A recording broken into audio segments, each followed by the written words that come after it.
Welcome, Oh, welcome, welcome, Hi. everyone, to Therapy of the Absurd, hey. episode 14. Yes, way deep into October, where you can feel the cold air start to go across California, making its way into the bosom of Southern California. Yes, I What made did that up that as I end with? went. You No started one with can this tell. Lord of the Rings accent, and then what was the ending of it? That was not Lord of the Rings. I don't know. I mean, I guess to get it out of the way, I've been dealing with a bit of a sore throat this week, and that sucks. Especially when you're trying to tell your bosses, "Oh, I can work from home just fine," and over Zoom they're like, "What did you just say?" uh, I don't think it's gonna get any better if you bring me in right now. But let's see. Maybe the beer will help. Maybe the beer will help. It's tequila. Don't you know? That's the whole Latino thing where they're like, if you're sick, tequila. I can't All you drink need. tequila. I can't either. I wake up with regrets every single time I drink tequila. That's like not. I would rather just be miserable for a week with like a sore throat or cough than regret the next day. Yeah, I mean, my biggest problem is that tequila tastes like bile at Ooh, first anyway. ooh. Like the minute Ew. I drink it, it's like, oh, that tastes like my bile. So maybe I make tequila. What Maybe. nasty ass tequila have you been drinking? Like Well, Jose Cabo, Cuervo is ca- pretty crap. Cabo Wabo is Cabo supposed to be good, Wabo. right? Cabo Wabo is good. I believe Cabo Mm. Wabo? That sounds like Cabo Wabo. what is that? It sounds like a It's a, restaurant. it's Yes, a it is a tequila. restaurant. It's a It's tequila It's made by, what is actually it? a tequila? Yeah, it's it's made by Sammy Hagar. Yep. It's You it's know, smooth. It's so good.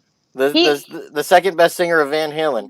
I hope he doesn't see this. Well, it's Um, it's very it's a strong tequila, Stacy, he's seeing you but from above, Dan. but it doesn't have like a crap ton of burn to it, like most Mm. tequilas. But it's so smooth that it's actually scary because you can have several shots and not even realize, oh shit, I just had six. You know. Who are you the next day? Hey guys. Have you guys you know, ever gotten so drunk that you regretted your entire week or something? Like you would wake up 2 days later? oh no, I've never gotten that drunk. I've gotten so Really? drunk that I've danced on a table for dimes that were being thrown at me. I know that. I mean, I don't Nice. remember it, but I You know it happened. stripped for 10 cents? Well, I wasn't stripping. No, I was just dancing on a backyard table. That was back when I was only 115 pounds. So That you was a know, long time ago. so Like the table didn't break. Now, if I did it now, that table would be broken. I'd be like, I'm sorry. Here you go. Have another table. I'm sorry. I just prefer to stick to imagining you stripping, going boom, chicka boom, chicka boom, chicka boom, boom, chicka boom. chicka chicka wow wow. Well, at this age, I could wear pasties. So Oh Lord. Oh Oh God. man, I I think the don't. only. Oh, sorry. Go ahead. I don't think I can make them like go in different directions though. Holy Lord. I think That's the real. the only time I got really hammered was with my sister. It was in Marina Del Rey. There, I forget the name of the bar. It was an Irish pub, and they do turtle races. And she got me all these different shots, and eventually I knew I was really hammered when I had to go to the bathroom, and I could not fucking hit the piss in the toilet, dude. It felt like I was on a fucking seaboat. I was like, "Whoa, bro, this toilet's moving." You I know what? gotta hit it in the toilet. Can't do Yeah. it, Captain. I did. Speaking of which, I actually have a funny story about drinking so much that involves urination. Ew. Oh my Yes, God. yes. Keep No, going. not drinking the urination, but so my friend Mark and I wonder if he's watching. We once, when we were younger, we used to get hammered like on Friday nights, and then I'd like, crash at his house because we were so hammered now and then. And I remember this was back when I used to drink tequila because I didn't know what the fuck I was doing. So I hammered like a 6 pack of tequila, that gross crap. I mean, never let it get warm. And Ugh. I had this dream that he got up off the couch where he was sleeping and peed in the middle of his living room. I'm like, well, if that's where we do it, that's where we do it. So That I is got up and went to the same space I saw in my dream and start peeing. Oh And then I hear his voice go, "What the fuck are you doing?" And I go, I'm going to finish and then I'm going to clean it, okay? And he just starts busting up. He's like, why would you do that? I go, I thought I saw you do it. I guess it was a dream. Oh God, yeah. Oh, I would have. I would just put a fucking diaper on if it gets that I bad. Fuck. I almost got punched by a childhood actor because I got so drunk. I was really bad. It was my early 20s, and every time I end up on Hollywood Boulevard, where like Vine and Highland, it's just a lot of regrets the day after. And I was going to drink with some friends, and I got plastered. Like I had drank so much, I was obnoxious. Like really, the drunk girl. I was the drunk girl, and I remember I was just like trying to walk, and I was stumbling. And then I saw this guy, and I pointed at him. I was like, hey, aren't you that Terminator kid? Like, I legit pointed at this guy. This guy was ready to punch me in the face. Edward Was it? Furlong? Was it really Edward? Yes, it was. And he got arrested that same night because he had a restraining order against him from his ex-wife, and he ended up violating it and went to jail. Ooh. So Oh, wow. at least I wasn't the only drunk one, but I definitely, if I would have gotten punched, I would have deserved it. I was the obnoxious drunk girl. Like every obnoxious drunk girl just needs to get pushed or fend, fend for yourself. You're annoying. It's kind of funny because why didn't you start out by asking him, hey, I really like how you did that prepubescent voice the whole time. Was that hard to do? The fact Oh that I my formed a Lord. sentence is fascinating, okay? I was really, that's all I remembered from that night, because I remember pointing at him, and that is the most rude thing you can do. And again, I'm surprised I didn't get punched. So, I mean, have you taken care of the nasty drunk girl, like those annoying girls? Like, or are you the nasty drunk girl, Dan? Since you pee no, on no, couches? actually, it's kind of funny. I'm usually the guy that ends up being the most sober one because I don't have the same tolerance other people do, or I just like don't think I do. I have driven girls home that are really hammered. There was one girl that back in the day, she got hammered at a party and everybody's like, can you drive her home? I go, well, her mom likes me, so I guess I'll be the one to drive her home. She could not get off the lawn, and luckily her mom looked at me and goes, I know you didn't do this, someone else did. Yeah, sure, someone else did. No, which was true. I got there to the party, she was already hammered, so she was having issues. But the last time I was kind of like the most sober one, it was a bachelor party where we got a limo and we're going around to different we're going around to different what's it called, places like breweries and Rancho and everything like that in this limo. But before we got to any of the breweries, one of the friends went, and here's the bottle of Fireball, and started filling up champagne flutes of Fireball, one of the most disgusting things in the world. Of course, we all finish ours, which wasn't a good idea. So we just keep drinking. I remember little bits of it here and there, and then I started being more sober when we got to the piano bar in Claremont. So the piano bar was going to be our last place where they have the dueling pianos, right? I'm standing there, and I look at my friend, I go, they're not going to let us in. And he goes, they're going to let us in. They're going to let us in. So I see him walk up, and I see the guy at the front just stand up off his stool and go, hey, buddy, I can smell you from the end of the ramp. What? Oh, come on, man. It's my bachelor party. No, man. Turn around. And I'm laughing. I turn around, and I look, and our other friend has taken off his Hawaiian shirt. He has his wife beater on. He's thrown up all over the front of it, standing underneath the streetlight going, are they going to let us in? That's so gross. And I'm just laughing in between them on the sidewalk, looking one way then the other, going, we're not getting in there, not at all. Anyways, the limo driver was really nice though. He goes, look, you threw up inside the limo. You give me $100, I clean it up, or I just take it back and they charge you $300. And it's like, here's $100. Guess you're cleaning up.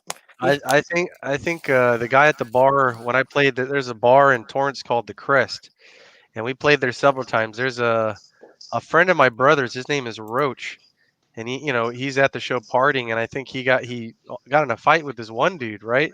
but the fight only lasted with one blow. One blow, because they both obviously were drinking too much, and Roach got socked in the stomach so hard. Luckily, he was wearing tidy whities because he shit his pants. Ew! That is disgusting. Is that lucky though? Because that just holds it in.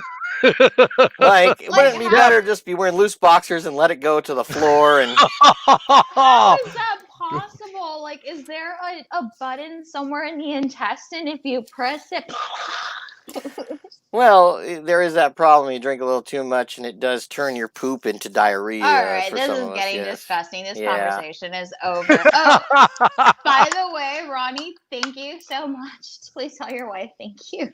The cutest pic ever. Baby Oh, Yoda. Okay. She I told sent you. you that? Yes. You lucky Support bastard. Etsy. Support her Etsy. I was supporting her Etsy store, but Oh, I okay. loved it. Yeah. So I am a big fan of Etsy stuff. So she sent me the link after Ronnie mentioned it, Nice. and I got Baby Yoda. That's Baby cute. Yoda. If you know if you have the Etsy link, I don't have it. If you do, I'll have to put it on the next show. If you want, you can put it in the chat. It's up to you though. If you have it on you. Let me see if I can send it over, but we'll have it. If we don't have it today's Next episode, time. we'll have it next one. Yep, we'll have it on. Do you want me to post that up, Dan? Well, this is our segment we're going into today. Now, it's kind of funny because I remember during our meeting I said, this is going to be easy as pie to make this. If you put that up, go ahead, Yes, Stefan. sir. Putting it up right now. Some of the most haunted places in the world. Now, I thought this was easy because I thought I was going to find a bunch of articles that agreed. No, I did not. What I had to do was go through about 15 articles and a few YouTube videos, and I tallied the places that they mentioned the most for this list. These are the 6th most mentioned places.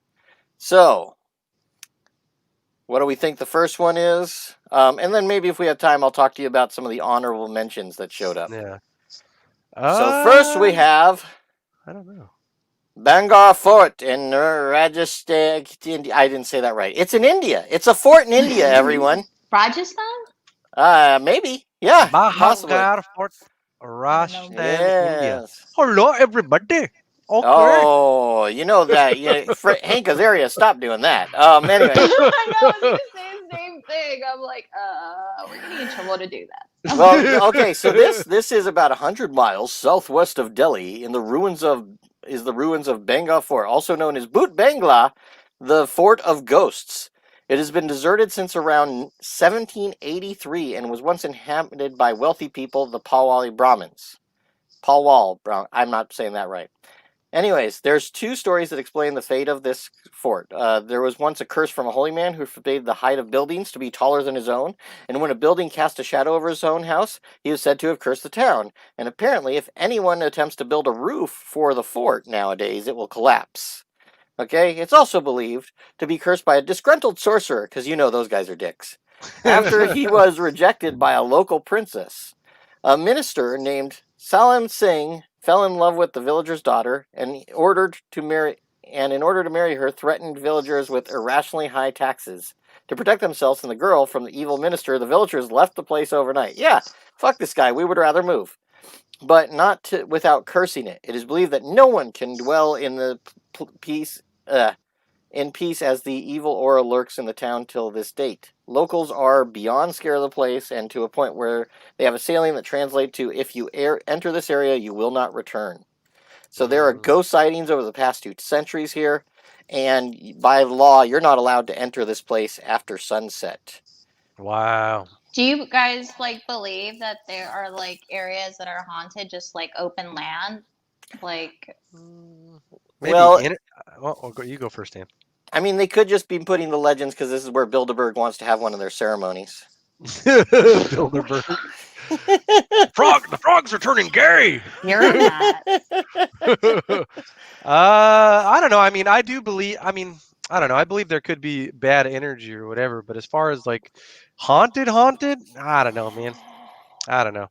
I'd have to see it with my own eyes, honestly. Well, let's see this next place. What do we think this place is? Fairmont Banff Springs Hotel, Canada. Okay. Yeah. That almost looks like the Overlook Hotel slightly. That was one of the honorable mentions, but it did not make the list. was Is the the Estes Overlook Park. the one Wow. from Colorado based off The Shining? That's the Overlook, yeah, but it's actually not called the Overlook. It's called the Estes Park Hotel, I believe. I have a list Okay. somewhere. Ooh. But this is a 131-year-old hotel styled after Scottish baronial castle, and it's known for its amazing views of Banff National Park in Alberta, Canada, Wow. and also for guests who have checked in but never checked out. Ooh, yeah. No Yeah. thanks. No thanks. Its famous ghosts include a bride who fell down the staircase, breaking her neck after panicking when her dress caught on fire. She's often seen in the ballroom dancing with the flames coming off the back of her dress. So not only was her dress on fire, she fell and broke her neck in the process. Yeah, that's better than burning to death, I think. But I mean, do you die? How Do you about no technically death? die instantly when they break your neck? Or I don't is know, it it just like depends. a movie I don't know. cliche? No, you get to look around for about 10 seconds, is what I've read. Oh, wow. You know what? I watched The Boys. I finally went around to watch The Boys, and I am so glad that I did not eat before watching majority of those episodes. Oh, yeah, my wife really liked the whale part. We were eating during that. Oh, yeah, second. Now, also, there was a family murdered in room 873. Paranormal activity in 873 has gotten so intense, like bloody handprints on the mirrors, that the hotel decided to brick up the room. So now it just looks like the rest of the hallway, but it's claimed the family can still be seen in the hallway outside where the room door used to be. Wow, that's crazy. Ooh, baby. So, but here's my favorite. There's also a former bellman, Sam McCauley, who served in the hotel during the 60s and 70s, still likes helping guests to their rooms dressed in his 60s uniform. But if you try to tip him or make conversation, he disappears. Wow, that's I crazy. always question, like, is that really a real thing? Like, you actually see apparitions and full body figures. I mean, I always feel like that's always been like something that's fake. Yeah, I'm curious, but I What have if to see he's it with my just? own eyes. I mean, what if he's just a bellman that like he's just a dick? Like if you try to talk to him, he's like, you know what? Just take your fucking bags, and then he like walks away and like, oh, he disappeared. So. Maybe he's not paid a fair hourly wage, man. He's like, fuck you guys, I'm out. Maybe he comes from a country where they don't tip, and he sees it as an insult. Oh, Just slaps people. How dare you? $1? Fuck you. By the way, this is now part of the Fairmont chain of luxury hotels, also known as the Castle of the Rockies, and it remains a popular year-round resort. You could stay here. No thanks. So I wonder. I'd do it. Could you imagine someone coming up? I'd like to stay in room 873. It goes, hey, you're number 50 today, Dick. So anyway, how about this next place? Ooh. Hoia Forest, Romania. Romania. Where Dracula. Yes, well, it is in Transylvania. And it's the most scary sight to the Transylvanians, more so than Dracula Castle. Yeah, those trees are bending really weird. Yeah, there's actually another place in Poland like this. This has not been explained by any scientists yet. They thought, well, maybe when they're saplings, the snow comes and it bends them down because it's so heavy, and then they end up growing that way. But they're like, yeah, but they would usually trees spring back. They have no idea how this is done. They thought it was man-made, but it's like, who did it then? There's a thin layer of mist usually. It blankets the forest floor and obscures these trees. And it's pretty much completely silent in the forest. And local legends say that there's ghosts in there. It's actually called the Bermuda Triangle of Transylvania. It's rumored to have a strange portal through which people disappear. Wow. I would think Suicide Forest would be much more scarier than a place like this. You know what's weird? That was only mentioned twice in the articles. This was mentioned Really?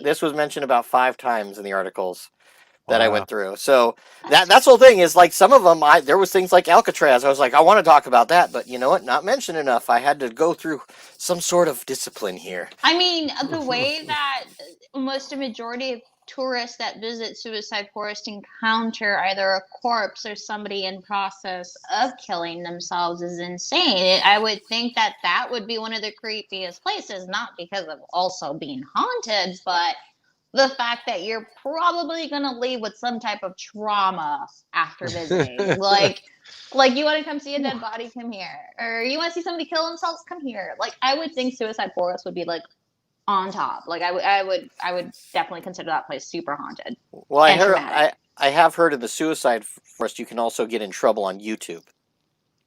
I don't think that worked for Logan Paul. He got in trouble. By the way, so a local shepherd and his sheep are said to have vanished in the woods. That tells you how far back people have been telling the stories, like someone give a shit. But a military technician captured a photograph of a UFO hovering over the forest in 1968, which gained the forest paranormal notoriety over the world. That's funny that says that got paranormal notoriety when they're talking about a UFO. But some believe it's a portal that causes visitors to disappear. Those who have passed through the forest without disappearing have reported rashes, nausea, and feelings of anxiety. Wow. So, yeah. Yep. It looks like a bunch of Slenderman chairs right here, I guess. That is weird. Yeah. The Council of the Slenderman. Yes, and it's kind of funny. These are actually both pictures of the same place. So not the curved trees are not always all over the place, but there's also a place in Poland that actually has more of these. Do you have another place, kind sir? Well, I do have another place, kind sir. Oh, They look like hipster chair, those. hipster chairs. The Tower of London. Yeah, I've heard that being haunted. They have a Scooby-Doo episode or two They with actually- that, I'm pretty sure. Yep. Yeah. Oh, yeah, yeah. It was the Beefeater. Anyways, on the Tower of London is one of London's bloodiest sites, where, with over 1,000 years of history of ghastly happenings, including gruesome executions, murders, and torture. A lot of beheadings, right? Yeah, it's said to be haunted by the ghost of dozens of prisoners that were held at the tower. Former Queens Anne Boleyn and Catherine Howard were held there until beheaded by Henry VIII. Anne Boleyn is often seen, sometimes with her head under her arm, on the Tower Green and inside the chapel located within the White Tower. Yes. Yeah, you wouldn't get me to sleep in there. I know for a fact that grisly shit happened in that fucking place. No thanks. It's crazy though. Imagine a lot of royalty were just killed because they were royalty based off, assumptions or stuff like that. And imagine how many innocent people actually were beheaded. I would want to haunt the hell out of. Oh Witches yeah, too. like Salem, yeah, definitely. But the fact that in reference to like locations such as these, I would, if I was killed, with like, I would just want to come back and haunt these people. I'd be like, bitch, I'm not leaving. I'm gonna fuck you guys up for killing me. Like, we're doing this. Yep. Oh, yeah. And then the visitors have noted that experiencing repulsive smells, ice cold rooms, and sightings of ghosts surrounding the tower. So Now, yeah, if you told me this was haunted, I'd actually, even if I'm not a deep believer and stuff like that, I might believe there's an energy in this fucking place, because people have really fucking got tortured and died in this fucking place, and we know that. You know what I mean? Yep. Okay, just a random question. Did you guys ever watch growing up Scariest Places on Earth? That was on ABC Family. I think that was the channel name back then. With Linda Blair as the host, and then that tiny little lady from Teen Witch as the voice, which made it even sound creepier. Teen Witch. I never saw that, I think. Huh. You never watched Scariest Places on Earth? No, I probably didn't. I don't know. Yes, I would. I would be like, she's like, I'm gonna kill you, suckle. well, don't make me like Mr. T at the same time. Oh, okay, my bad. Nice jeans you got on there, boy. We know where that's going. I would just pull people's hair in, and like I'd be like, "It's the Hispanic in me. I just want to pull your hair and let you know I'm here." Chancla, dude. Yeah, chancla. just throwing shoes. We've heard that's a thing. like ninja stars and shit. What's your magical superpower? I throw chanclas. That's right. Hell yeah. Well, our next place here yeah, is Eastern State Penitentiary, Philadelphia. First of all, it's in Philly, so you know the cream cheese is haunted. No, but I've heard of this place repeatedly. Yeah. Yeah, it's actually where some of the country's most notorious criminals and Bonnie and Clyde, right? Harshest prison punishments in American history. Bonnie and Clyde, weren't they killed before they even? Well, there. I'll get to who is in there. It's actually, it's called the very first true penitentiary in the world, and it ran from 1829 till 1971. And then based on some Quaker beliefs, it had infamously strict rules which encouraged isolation and punishment. It was one of the first prisons to institute solitary confinement, which leads to insanity. Prisoners were also left wet and cold until ice formed on their bodies, or even given an iron gag that made their tongues bleed. Prison guards took to hooding the inmates whenever they ventured outside their cells further, and the only source of light was the skylight, which was believed to bring the prisoners the light of God. This is super creepy. So, famous inmates included Al Capone and Willie Sutton. Willie Sutton is claimed to be one of the ghosts that you'll see there. I didn't look up a lot about him, but Al Capone we know about, right? Oh yeah, any of the famous gangsters for sure. Yeah, and in the 1990s, a locksmith was helping restore the cell when he says a negative energy overcame him and he would left him temporarily paralyzed before he saw the visions of faces appear on the walls.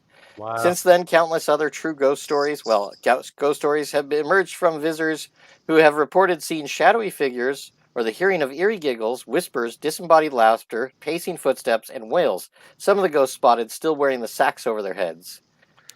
I Wow. believe it's been featured in a lot of ghost paranormal TV shows because it's known to have a lot of activity. I think anywhere from like Ghost Hunters. I actually think Scariest Places on Earth probably did also feature this place, which, by the way, this show is like almost 20 years old. I think maybe a little older. But apparently this is like a prime hotspot. So if at any point you want to question whether it's real or not, maybe this is the type of place you guys want to visit. No, yeah, I think yeah, if you're looking for something like to see something, if that's even a possibility, yeah, you want to go to a place where there was a lot of pain and suffering. For sure, I'd say you have a higher possibility. Yeah. Whatever it would be. And this is now a museum and cultural exhibit that sometimes hosts Halloween celebrations. So, Holy shit. Ooh. yeah. So, you can actually Wow. go here. Now, our last place, so scary. Number one mentioned place. You're not even allowed to go there. My bathroom? No. No. Not even during the day like Clean the your one in bathroom, India. Stefan. It's good, I swear. Yeah, no, don't worry. The cat must have left those hairs there. Anyway, Ooh. so What are we doing? Poveglia. I don't know if I said that right. Island in Italy. Poveglia Island, Italy. This was the most mentioned place. This was in a majority of the articles that I looked up. They all wanted to mention this place. They were intrigued by it. It's a short trip from world famous Venice and viewable from the beaches of Lido. The island was used as a quarantine station for over 160,000 people suffering from bubonic plague in the 20th century. It was also used as storage space for Napoleon's weapons and later a mental asylum in the 1920s where illegal experiments were done on its patients. Yeah, It is there's some called the shit most in haunted there. island in the world. Yeah, Yeah, there's something going on in there. Fuck that. some House on Haunted Hill shit going on. Oh Now, yeah. completely abandoned and illegal to visit. Illegal. Past travelers have Wow. heard screams and voices on the island. Locals still claim to hear the bells echoing from this tower from the mainland. And Wow. visitors who actually were on shore before it got locked up, seen human bones wash up on shore, and the island soil is said to be composed of 50% human ash from the amount of cremations that were done on the island. Oh my gosh. So you can grow a lot of really tasty plants there. Oh yeah, and grow some great weeds and stuff. Calm down. These Hannibal Lecter. tomatoes Calm are so down. juicy. Ugh. Why the taste is so good? That's disgusting. Many visitors say they begin to feel an oppressive, evil feeling as soon as they step on the island. And ghost hunters love this spot, claiming it's a site with all kinds of ghost activity. But the island is not technically open to the public. There are some tour operators that will take you around the island. But basically, locals will not. Like you say, I want to go on the island. I go, fuck you, swim. Like, I'm not going. Like, Yeah, you said the one word that would prevent me from going. Island. It's on a fucking island. Fuck that. Just row your boat gently down the yeah. stream. Maybe It's- not come back though. I mean, and isn't it weird how, like, a lot of times just to make things creepy, they just need to show you beds with no mattresses on? Like, you're like, oh my God, that is so creepy. Like, that's going to be a horrible night's sleep. Wait, Oh I'm my really Lord. curious what does happen to these mattresses. Do people just come in and steal the mattresses? I don't know. Why Yeah, are the beds always on their show or without mattresses? some guy went and he left it next to the trash cans of a bunch of people on their street, so it looked like everybody threw out their mattress at once to make like some weird urban legend. Oh my But lord. I don't know, but that it's crazy though. Especially after I went to that place in Williamsburg, that feeling you get is really real. Like it's weird. It's like a pressure to your chest type thing. It's not even like anxiety. When you have anxiety, you feel like you're having a heart attack or you feel antsy. No, it's just this weird random pressure. Like something is just embracing you. It's weird. Like I questioned it before. I once I did like feel something like that when I went to like the Death Museum, but that was the last time, and that was a long time ago. And then I went there and I was like, oh my God, it feels something weird. And then you can prove it in the video. Like I mentioned feeling weird, and then that stuff started happening, all those little orbs and stuff. So yeah, I think it's a real thing. well, I've been to the Phillips Mansion a couple times in Pomona. That was I think Craft Crew dude. He mentioned it a couple times, and it's kind of funny because you can hear this high pitched sound and something feels weird as you go in. But then, after you learn a little bit, you kind of go, the electricity in here is bad. Like, that's what it is. They have old electricity, old wires, and that's what you're hearing. Oh Just yeah. really. But it is kind of weird. The walls are thick in those old places, by the way, too. Like, super thick. You could get away with a lot in your next bedroom. So, Yeah. yeah. So, Ew. anyways, what? You can get a lot done in your bedroom. That's why they had a lot more kids back then. It's like they didn't Oh worry about them yeah. hearing through the wall. That's Uh, right. That's right. Did you just Kool-Aid man that, Stefan? Oh Like, yeah. yeah. Or what is it? That one Is dude, is Slim Jim. that exactly what you say when you're done? I'll go. Oh yeah. And that's no. no, you only say it as you break on through. No, that's And right. you ever wonder if Kool-Aid Man, the face is on the jar or it's on the Kool-Aid? Ooh. No, I think it's like a condensation type thing, or I think this is like Kool-Aid. I don't know. All right, so we want to bring up our next guest, or bring up our guest, one of our guests. Yes, let's go ahead and bring her on. All right, let me play the video. I'm from Russia, the country that brought you vodka and caviar and your current president. You're welcome. When I came to the States, I didn't speak very good English. I didn't know what ADD, STD, DUI meant until I got one of each. And I actually came here to work as a model. And in my very first photo shoot, photographer goes, "Hey, Irina, do you want to pose for a Playboy?" And I'm like, oh my God, you mean like fully naked? That's just insulting. It pays $25,000. I meant to say inspiring. My English not so good. All right, let's welcome Irina. Hey, Hi. how's it going? Hello. Hi, everyone. How are you doing? I am good. I just watched a little bit of the debate before I came on and post-debate conversations, and I have to tell you that haunted places from around the world are much more fun. Wait, are they actually in the same room right now, or are they? I think so. I think. Are they? I know. Last I was time afraid saw to was when watch. Trump didn't want to do a virtual one. So are they in the same room? I didn't see, there were like two separate cameras. I imagine they are. I don't know. Oh. I didn't see them in the same room, but I saw two heads, one next to another. They at least had the sneeze guard down the middle. So Do they? I don't know, like a salad bar. What this looked like. Oh maybe my they are goodness! Like they. that's typical, though, Actually, right? no, they're not. They're probably not that close. Seeing how Well, they have I the Well, would arms. I have. doubt it. They'd be holding Well, hands. I know, huh? I like you too. I would have been like, put me on the other side of the room, like not 6 feet, more like 30 feet. Like I would Well, I not be mean, anywhere yeah. near this man. Yeah, I don't care if he just got over COVID, whatever. I don't want to be near the dude because I mean, COVID he may be could the get it. least He could get it dangerous. again. Oh, not even just Um, that. Like he would.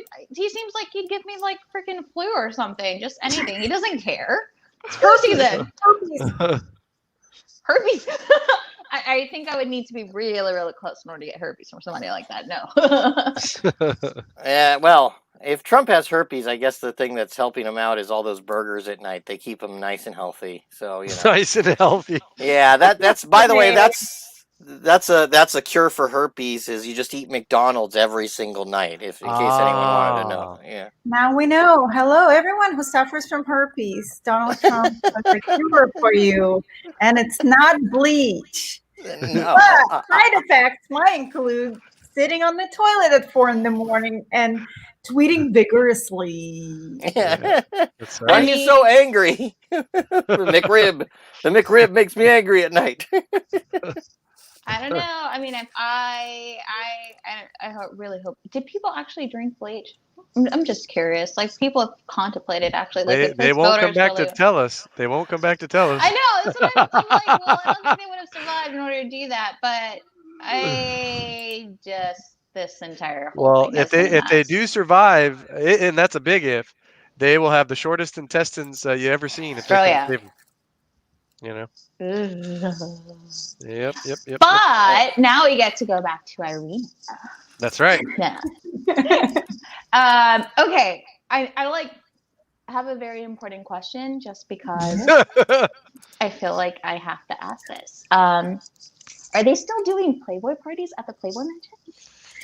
So they are not doing Playboy parties at the Playboy Mansion, also because Playboy Mansion got sold after Mr. Hafner passed away. Actually, it got sold before he passed away, but he got to spend his remaining days in there. So there's no more parties in the mansion. However, the company still exists, and occasionally they are Playboy licensed events and Playboy events.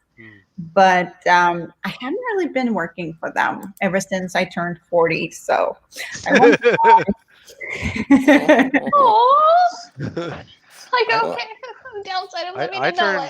I turned 40 this year. Yay! Well, did you actually for you're- some time there, do what is portrayed on TV, be one of the girls that's just hanging around in the background, or was that only for TV shows and movies and stuff?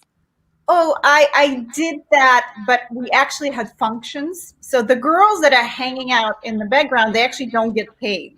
They just are invited, and they want to be other girls that are in magazines. I'm not saying like Playmates, but hypothetically, yes.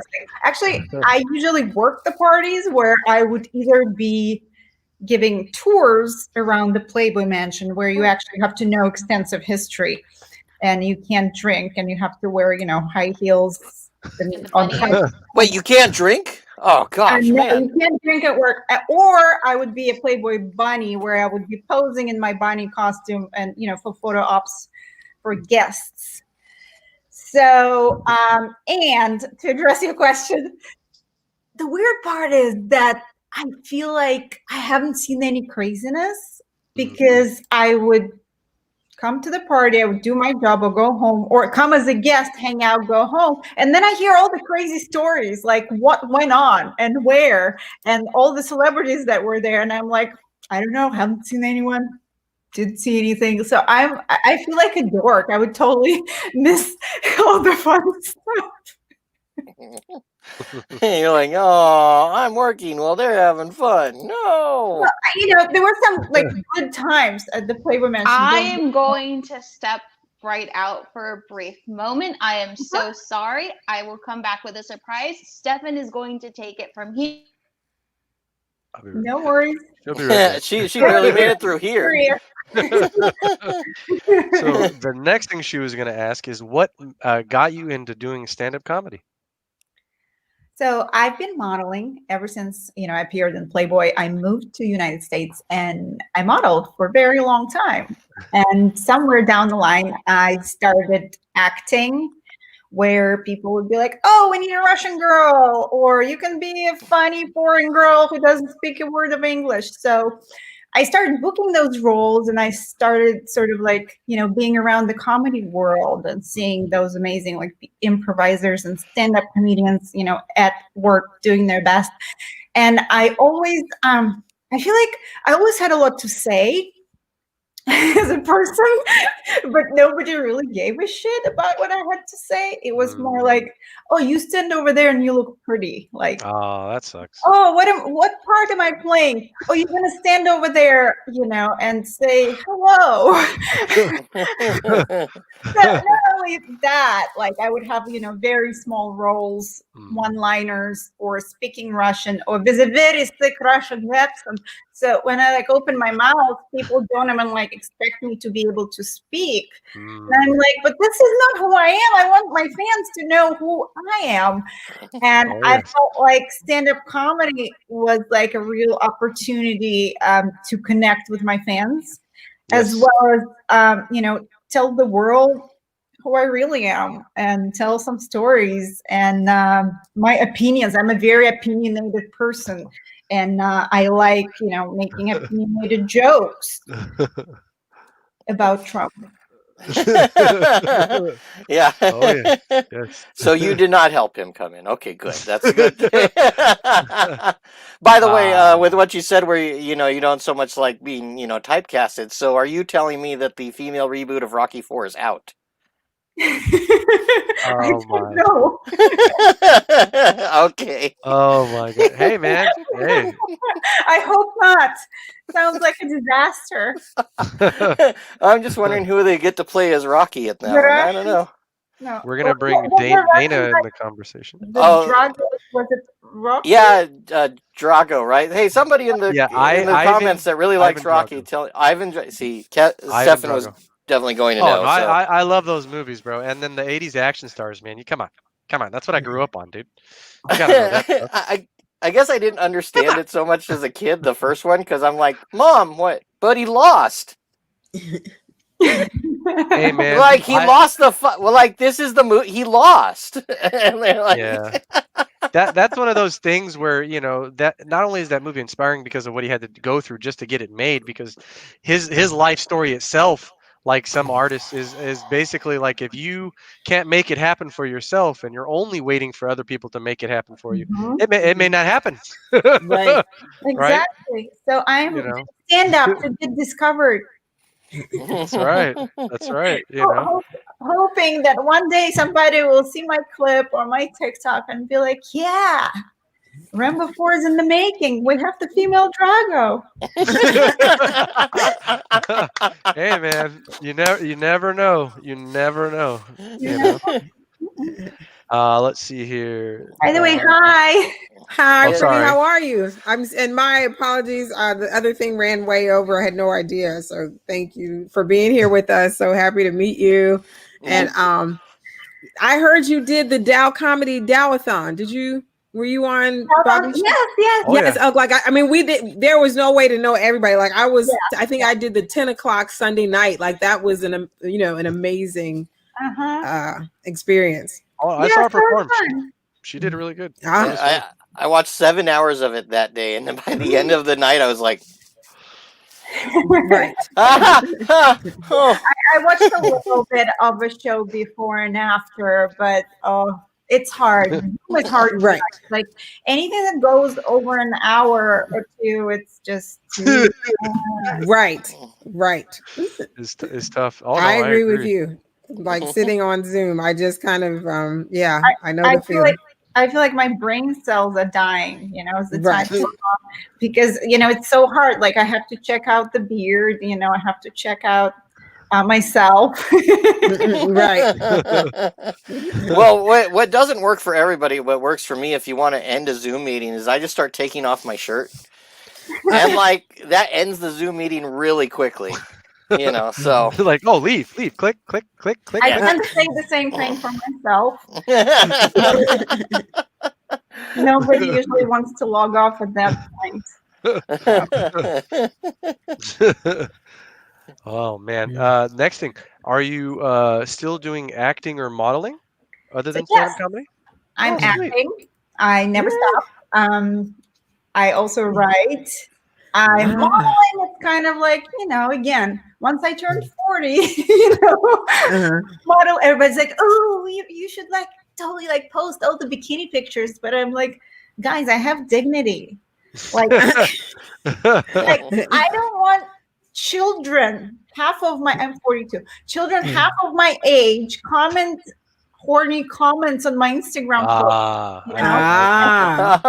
It's I feel you. uncomfortable. I feel Yeah. like a MILF. Like, it's just, modeling is great, but I had a 20-something year career. You know what I mean? Like, I don't need validation around my tits anymore. Like, I'm good. Nice. Yeah, it'd be really weird for someone in your living room. Hey, your mom's hot, bro. Yeah, I've been with friends where that's happened. That's just That's just uncomfortable. guys, actually. Well, no, I know, but it's a little uncomfortable. It's like your mom's right there, bro. Do you remember your first modeling gig? Like, do you remember?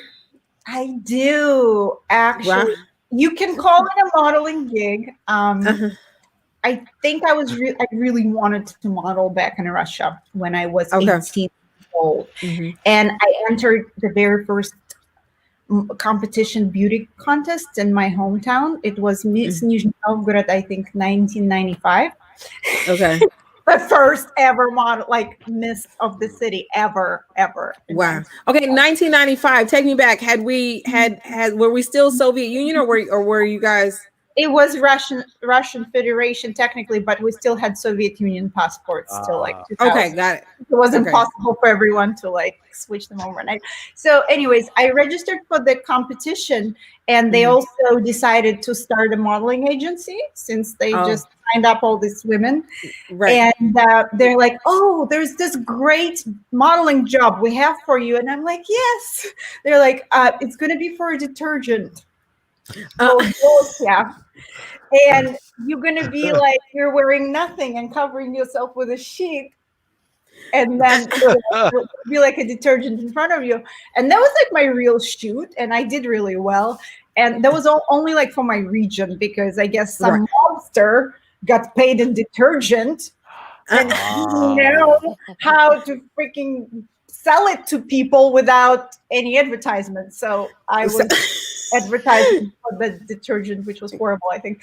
But the bottom line is, the modeling agency, I think I got paid $100 for that shoot, and modeling agency kept it as a registration fee for my beauty contest.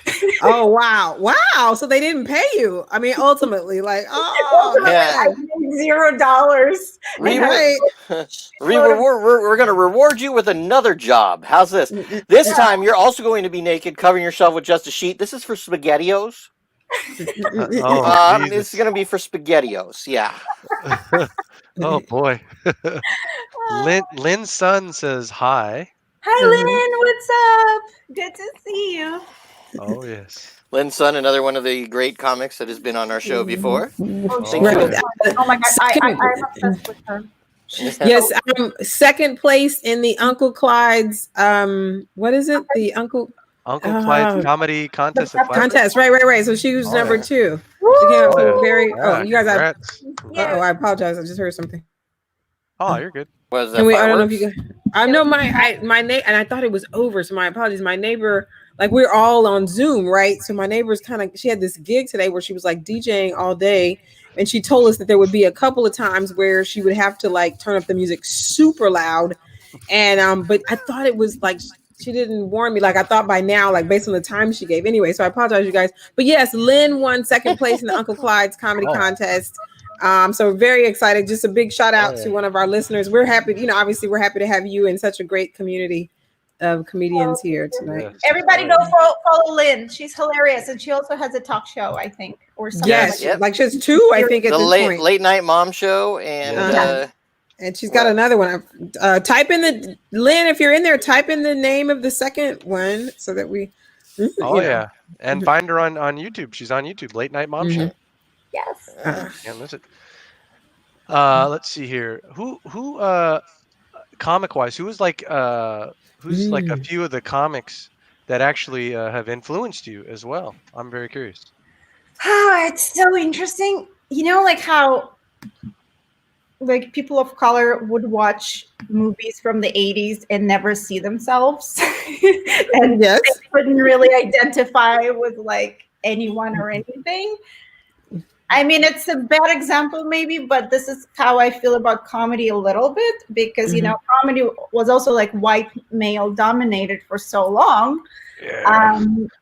And like I guess the only person that had some Russian descent was Yakov Smirnov.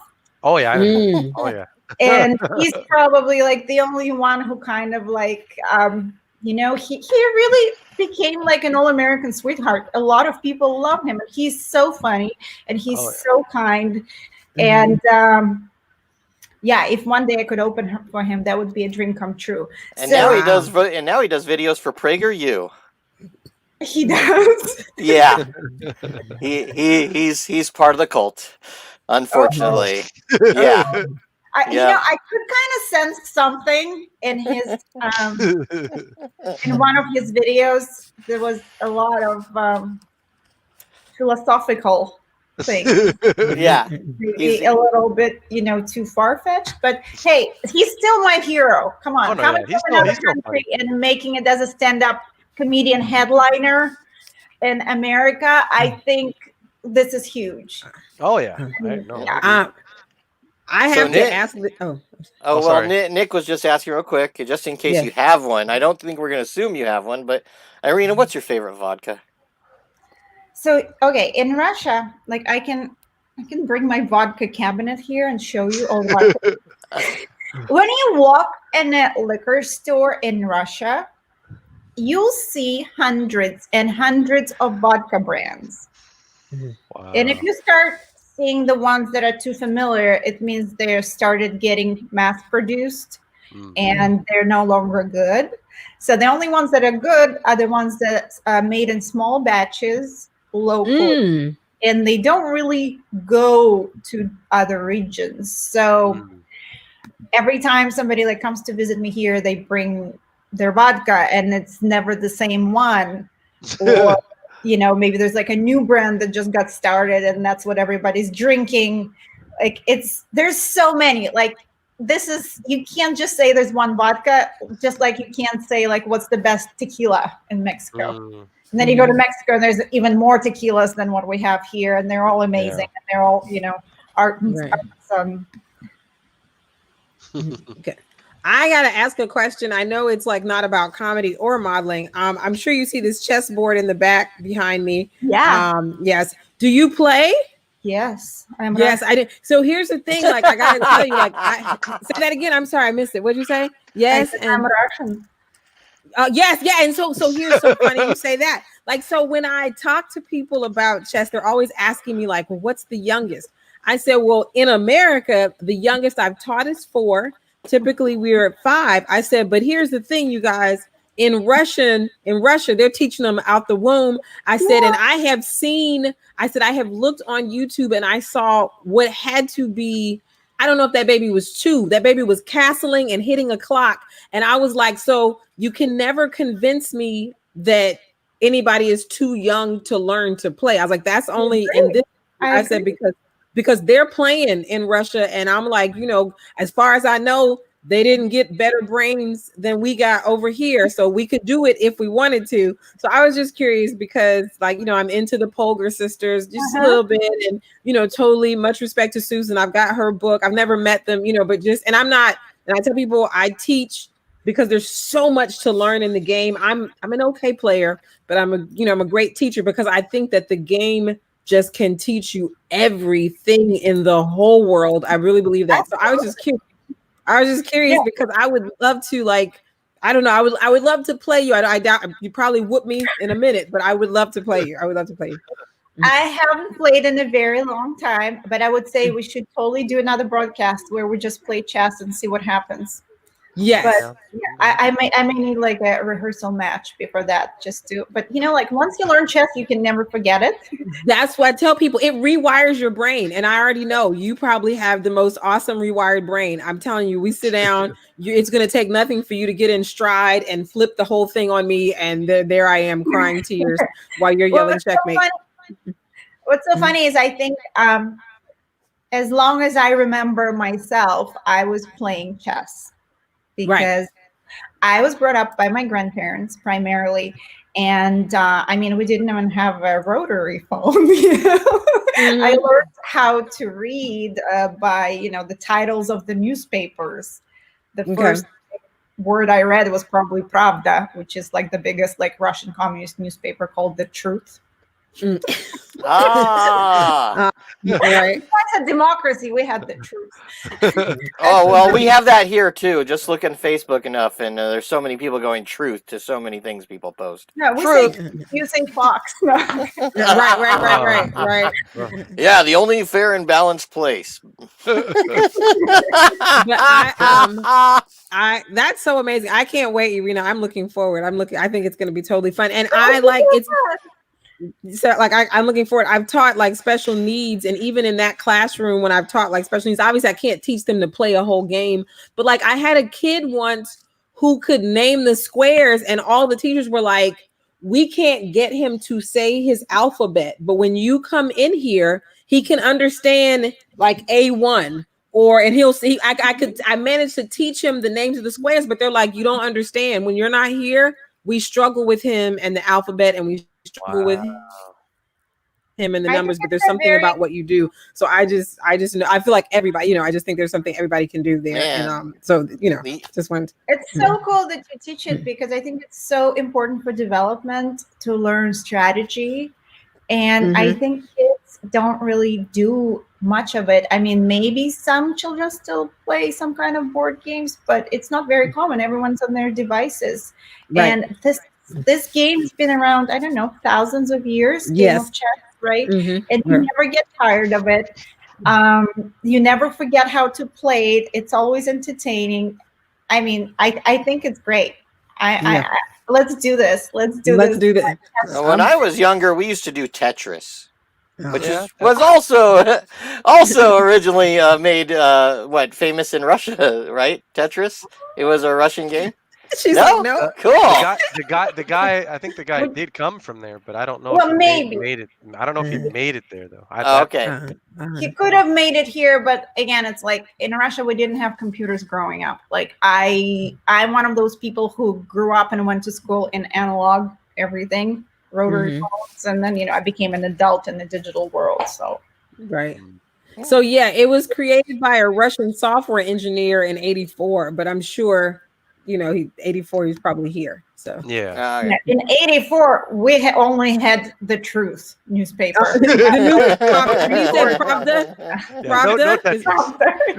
Pravda. Okay. No Tetris. No Tetris. No. None. Zero. Oh yeah. Darn! Not even Burger Time. Damn. We didn't have burgers either. So no burger time. Darn. No burger time. I mean, we could have had burger time, but we didn't know what burgers were, so totally defeat the purpose.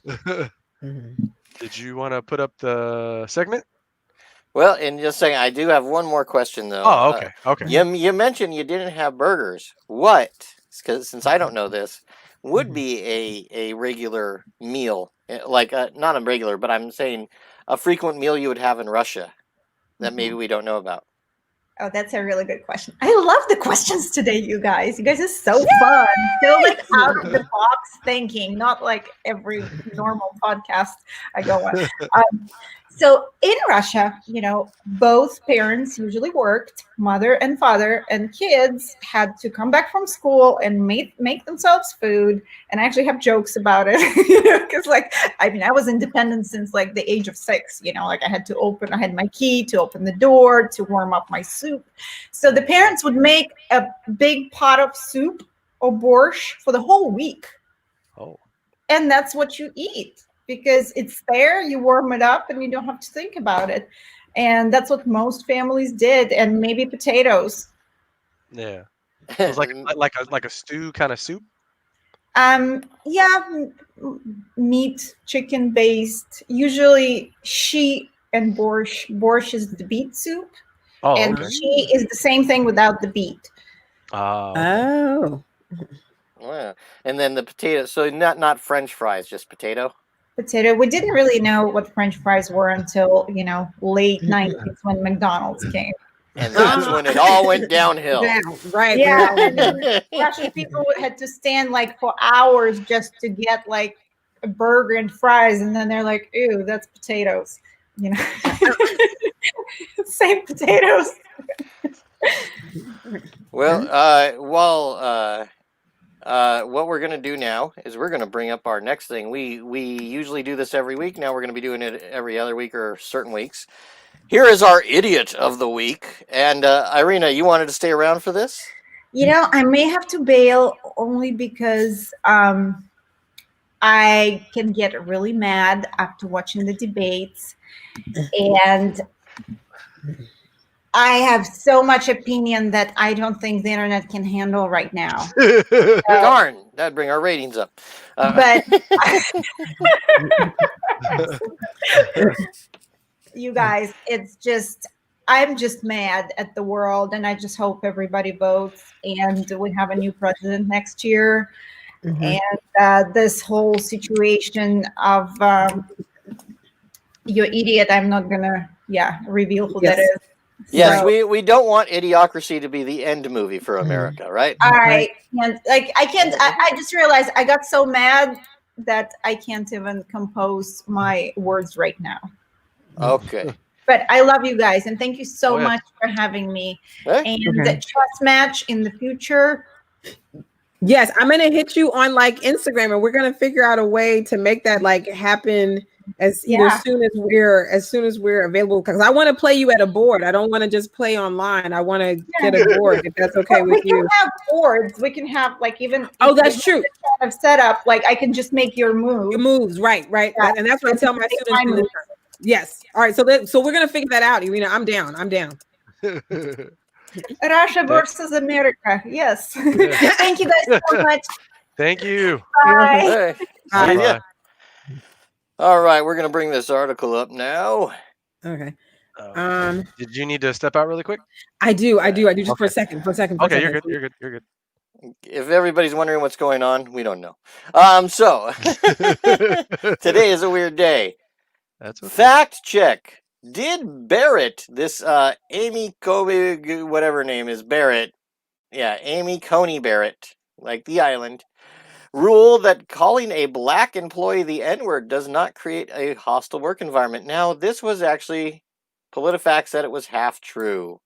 Okay, so basically, she did not directly come out saying that calling a black employee the N-word does not make for a hostile environment, but she did write an opinion that one claimant who was called a racial epithet by a former supervisor was not sufficient evidence to support their claim of a hostile work environment. So she said it, but she didn't say it, right?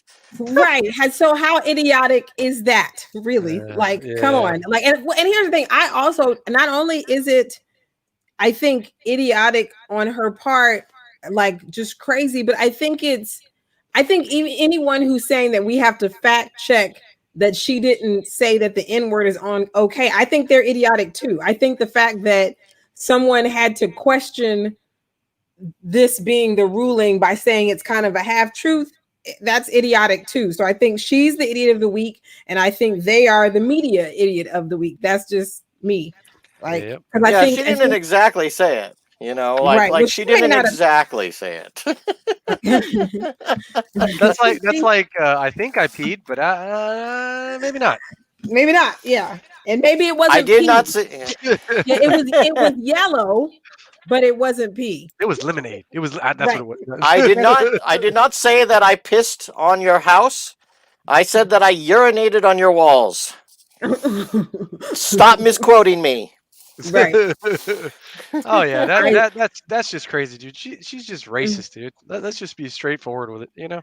and they were Well, just I don't other, know. and it's Yeah.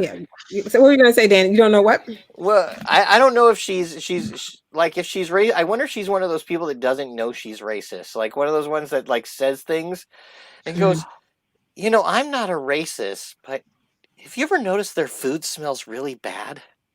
Oh my lord. But That's like but here's what I still say to that. I was like, but you still have to be accountable. Like just because you don't feel racist, it doesn't mean that you're not. yep. And the thing is, Barbara, I think her name is DeAngelis, but the book, there's a book, and why don't I know the name of it? The fact is, everybody has these biases, and whether you call them racism or whether you use this word bias, they exist. Their outcomes and the damage that they've done are the same. And I think any group that is of of a cultural difference, minority, and I can only speak for Black people, all we're saying is be willing to acknowledge that there are implicit biases in you. You could not live in this country with its media and its history and the way that I won't say it's the way that it's taught and not have these Yeah. biases. Yes. Like, and here's the thing, my issue isn't, without being overly political, because it is idiot of the week, just acknowledge them. Don't you'll do better with all of us if you just say, you know what, hey, you're right in ways that I don't think about or nor am I conscious of until it comes up. I do have some biases. Oh yeah. Because the thing is, at the end of the day, in this country, I can only speak in this country, it would be impossible not to. Do you know what I'm saying? Like, it would be impossible. You'd have to be a special kind of individual to be Quakerish, meaning that you see everybody as having divine light, and you function out of the space of knowing that everybody has divine light. Because I guarantee you that if this article was not about the N word and was about some other culture, there would be no fact checking. But Mm. anytime that the experience that 99% of us have had as African Americans in the first place is that we're never believed. And you can look at maternal mortality rates in this country. Serena Williams is our best example on how doctors have treated Black women. And there's so many things you can look at, and they would all say that they don't think that they're racist. They would all say that they don't think da da da da da. But just the fact that you don't believe me when I tell you Mm. is an issue. And people struggle accepting that and understanding that that is racism. I don't say that it is an intention in your heart, but Yeah. it is racism. Does that Yeah. make sense? Everybody understand? Yeah. No, I do, Yes. Oh yes. and I was listening, but I also had to bring up this picture because I mean this picture is pretty good at showing the psycho in the eyes. Here she looks more like Carrie's mom. Do you remember the movie Carrie? Oh Like yeah. she's about to like give her but oh, go away, ad. Oh, this ad will end. This ad must end. Must end. Oh, but it's telling us to vote, so go vote. Get rid of people like this. Although Stop if she that. gets The Democrats are planning to boycott okay, so London. but every picture of her, she's got this psycho stare that just makes you think she's got kittens in her basement. Now, this article that I also found was about how she served as a handmaid in a Christian group called People of Praise. This is a group that believes women are supposed to be subservient to their male counterparts.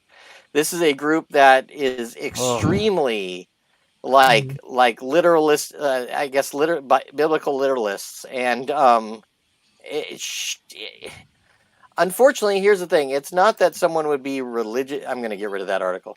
It's not that someone would be religious. It's the fact that if they lead with that in all their in every single, you're supposed to be an impartial judge. You're supposed to look at the Right, laws, and everything about her past says that she's not going to do that. She's going to do right, some manifest destiny shit.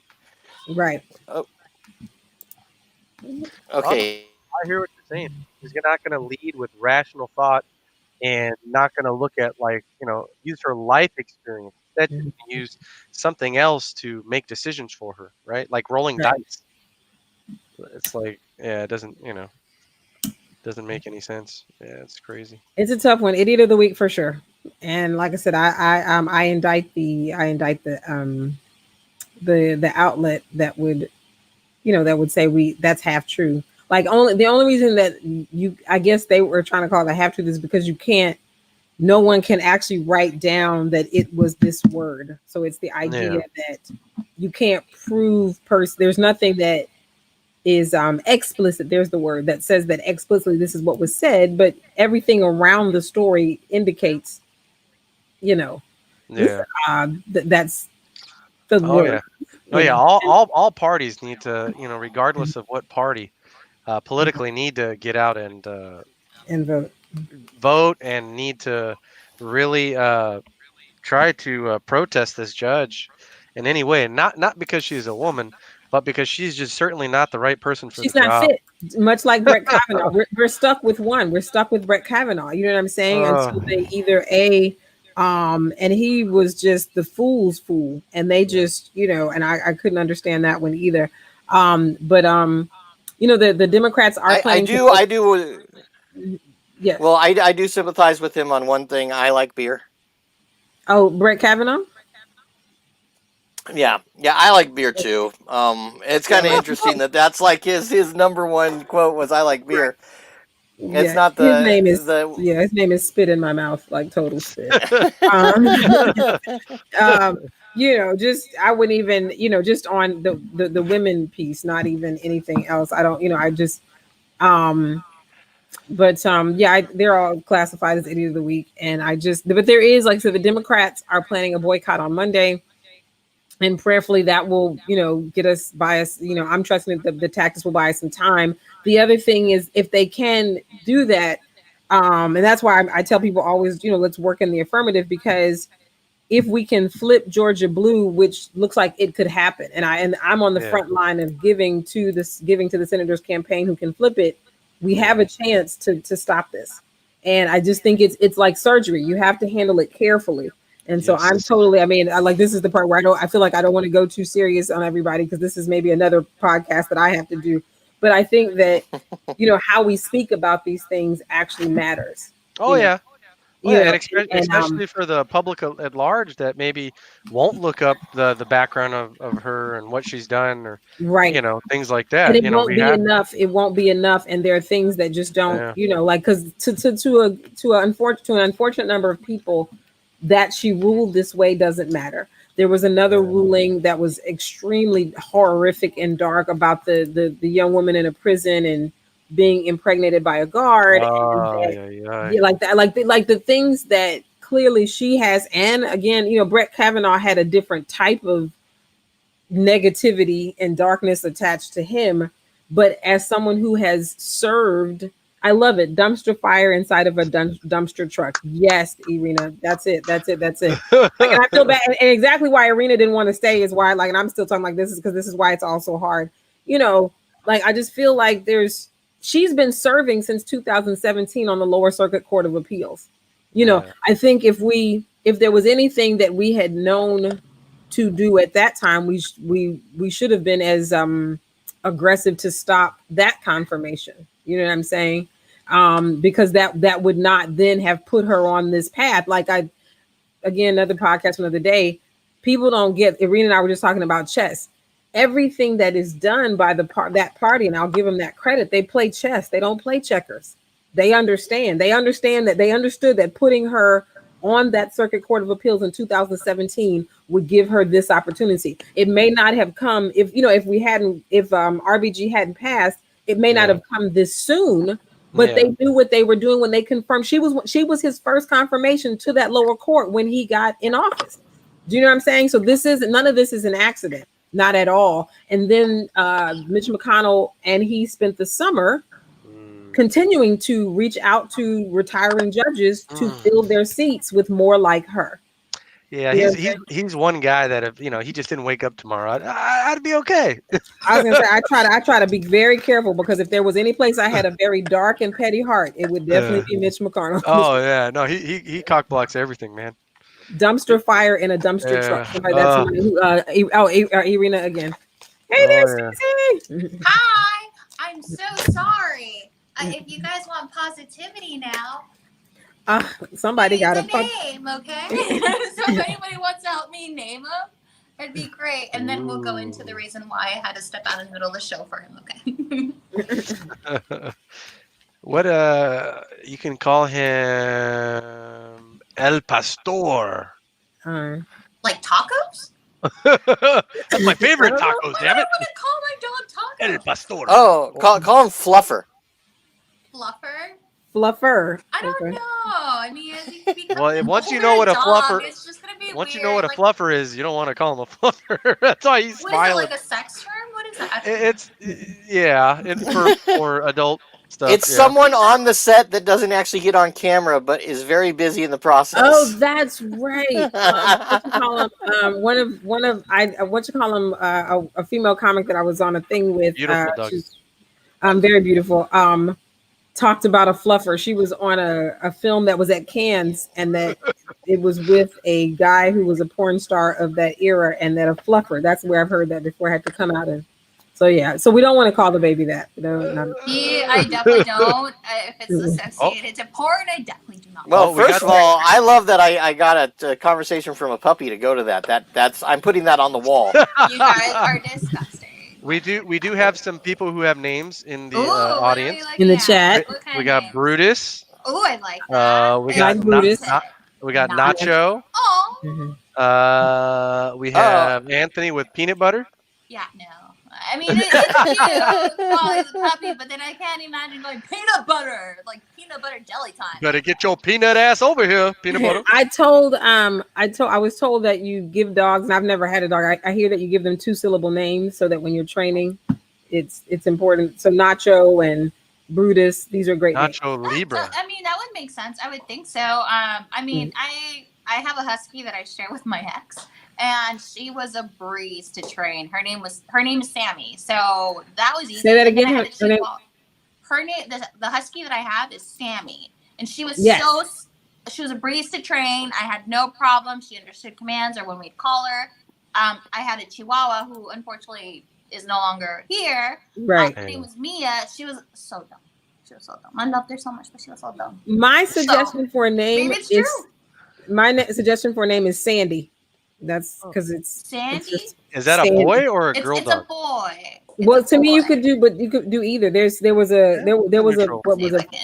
I don't want him to be a bad guy. There was a basketball coach, Sandy something. But if he was the bad guy, I think we were talking about earlier, Ivan Drago.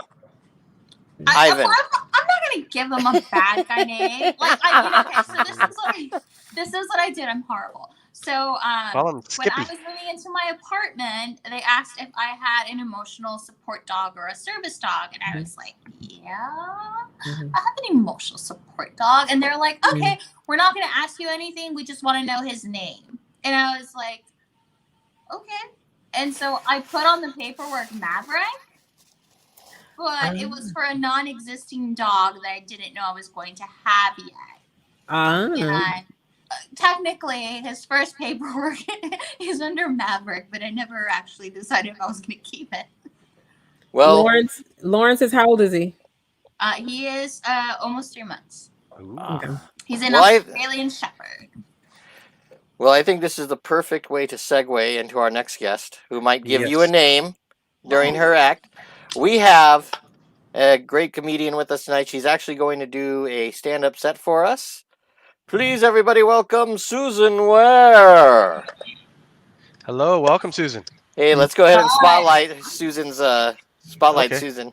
Okay. Yeah. Here you are. Go I am so depressed after that conversation. I just want to put a knife in my throat. Oh my God. I don't know if I could do anything funny. Oh my God.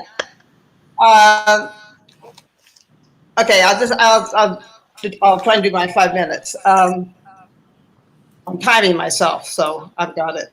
Okay. I was going to pierce my nipples, but I was afraid of the pain, so I got clip-ons. My neighbor has 3 kids. They're all spoiled. She threw them out.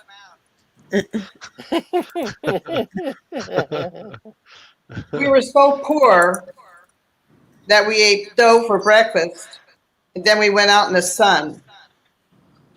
I was an overweight teenager. When I got on the scale, it always said, "Come back when you're alone."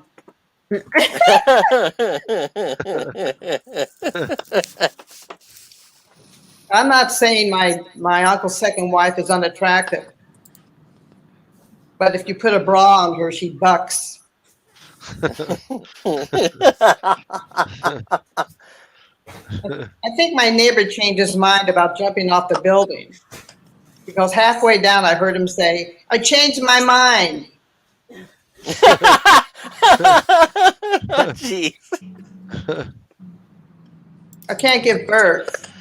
I don't have it in me. My cousin's cross-eyed. She keeps walking into herself. Oh man. I said, "Do yourself a favor and get rid of your nose." I thought I met Mr. Right, so I brought him home. Turns out he doesn't go with my furniture. My neighbors hate each other so much. When he had a heart attack, she wrote to 911.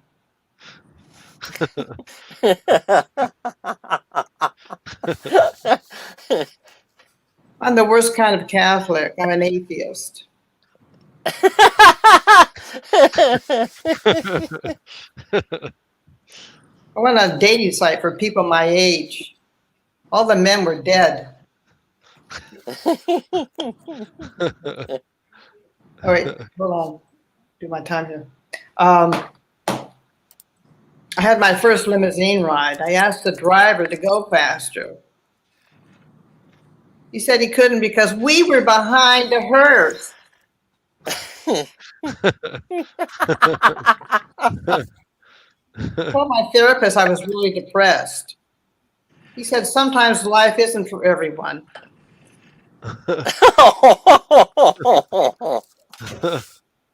I hope the last thing I say on my deathbed isn't, "Why are you holding that hammer?"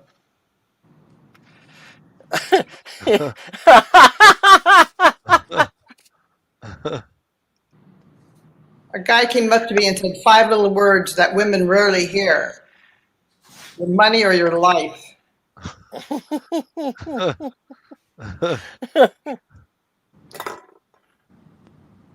I want to go to Raging Waters, but I'm not mad enough.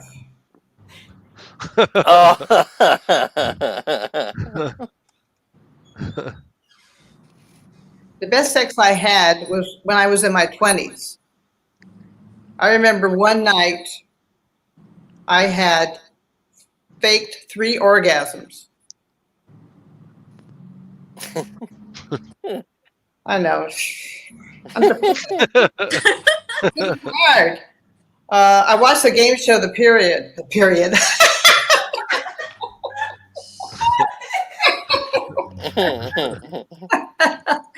I watched the game show, The Pyramid.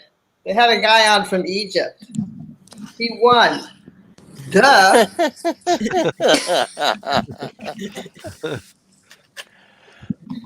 Well, that's I only have 47 seconds left, so that's it.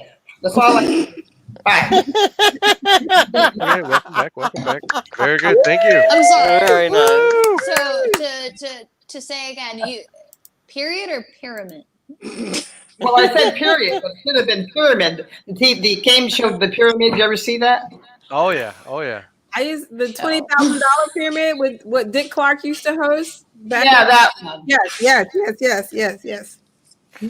Good show. Sergio says he loves you, Susan. Oh, I love him. He looks handsome too. Too bad I'm so old. I can make him some vegetable soup or something.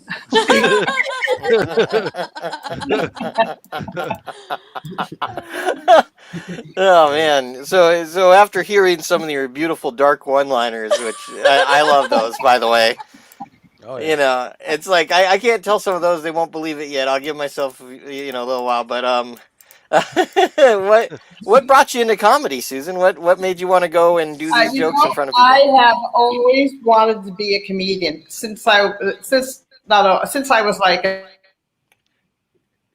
sense of humor, but I was afraid. Fear got to me, and I couldn't do it. I was just too afraid. I couldn't get up in front of people. I didn't even go to family reunions. That's how frightened I was. I have a different reason for that. But when I got older, I kept thinking, that one regret I had is that I didn't have the nerve enough, the courage enough to get up in front of people. So I decided I would do it. I decided I would start by taking a comedy class because I didn't know how else to do it. And I actually I thought, well, I'll go to the Ice House. I'll look that up, see if they have any comedy courses. And Bobby Oliver was teaching her class at the Ice House. Yes. So I started going to her, and then I got into it. And the first night, she always has after 8 weeks of a course, she always has you perform. So it was at the Ice House, and it was my turn. I was waiting for my turn, and I went completely blank. I couldn't think of anything. And I said to another comic, I said, I have to tell Bobby I can't perform tonight. I can't think of anything. So she just told me to breathe really easy, just take my time. And they called my name, and I went up there, and as I was walking up, I remembered my first line, and then I went through the whole thing. But it was absolutely it takes a lot of courage to go up in front of people, I think, because your ego's involved, the people are going to laugh, and but I've been through it. I've been doing, this is I think my 8th or 9th year. So I just love it. I don't do a lot of stuff. I don't travel or anything, but I just love doing it. It's something that now I don't have any regrets. It's something I'm glad I did. And as a one-liner comedian that has done some dark material, has anyone ever been bothered by one of your jokes? Anybody confronted you about any of those? Or? Well, I had one joke I said at the Comedy Store, and I've never said it since. It was that one time, and there was a little trickle of laughs, but I felt so guilty saying it. But the joke was something like, do you think the last Roman soldier who finished putting Jesus on the cross turned back to everyone and said, "Nailed it"? And I thought it was funny, but I didn't get that many laughs, so I thought, oh, maybe this is not right because people have this thing about Jesus. So I have never said, this is the second time. Maybe? They have this thing about Jesus. No, that's awesomely fun. It's interesting because I have heard some jokes that go, and then it just depends what room you're in for that one. Right. Yeah, there was a sitting room, and I mean, the people that laughed really laughed, but it wasn't like the whole place. It was more silent, just more silent. So I just felt so bad. I thought, well, maybe that's too dark. So I never said. Well, I think it's a great. We don't want to hear those kind of jokes now. Go back to reminding us of our mortality.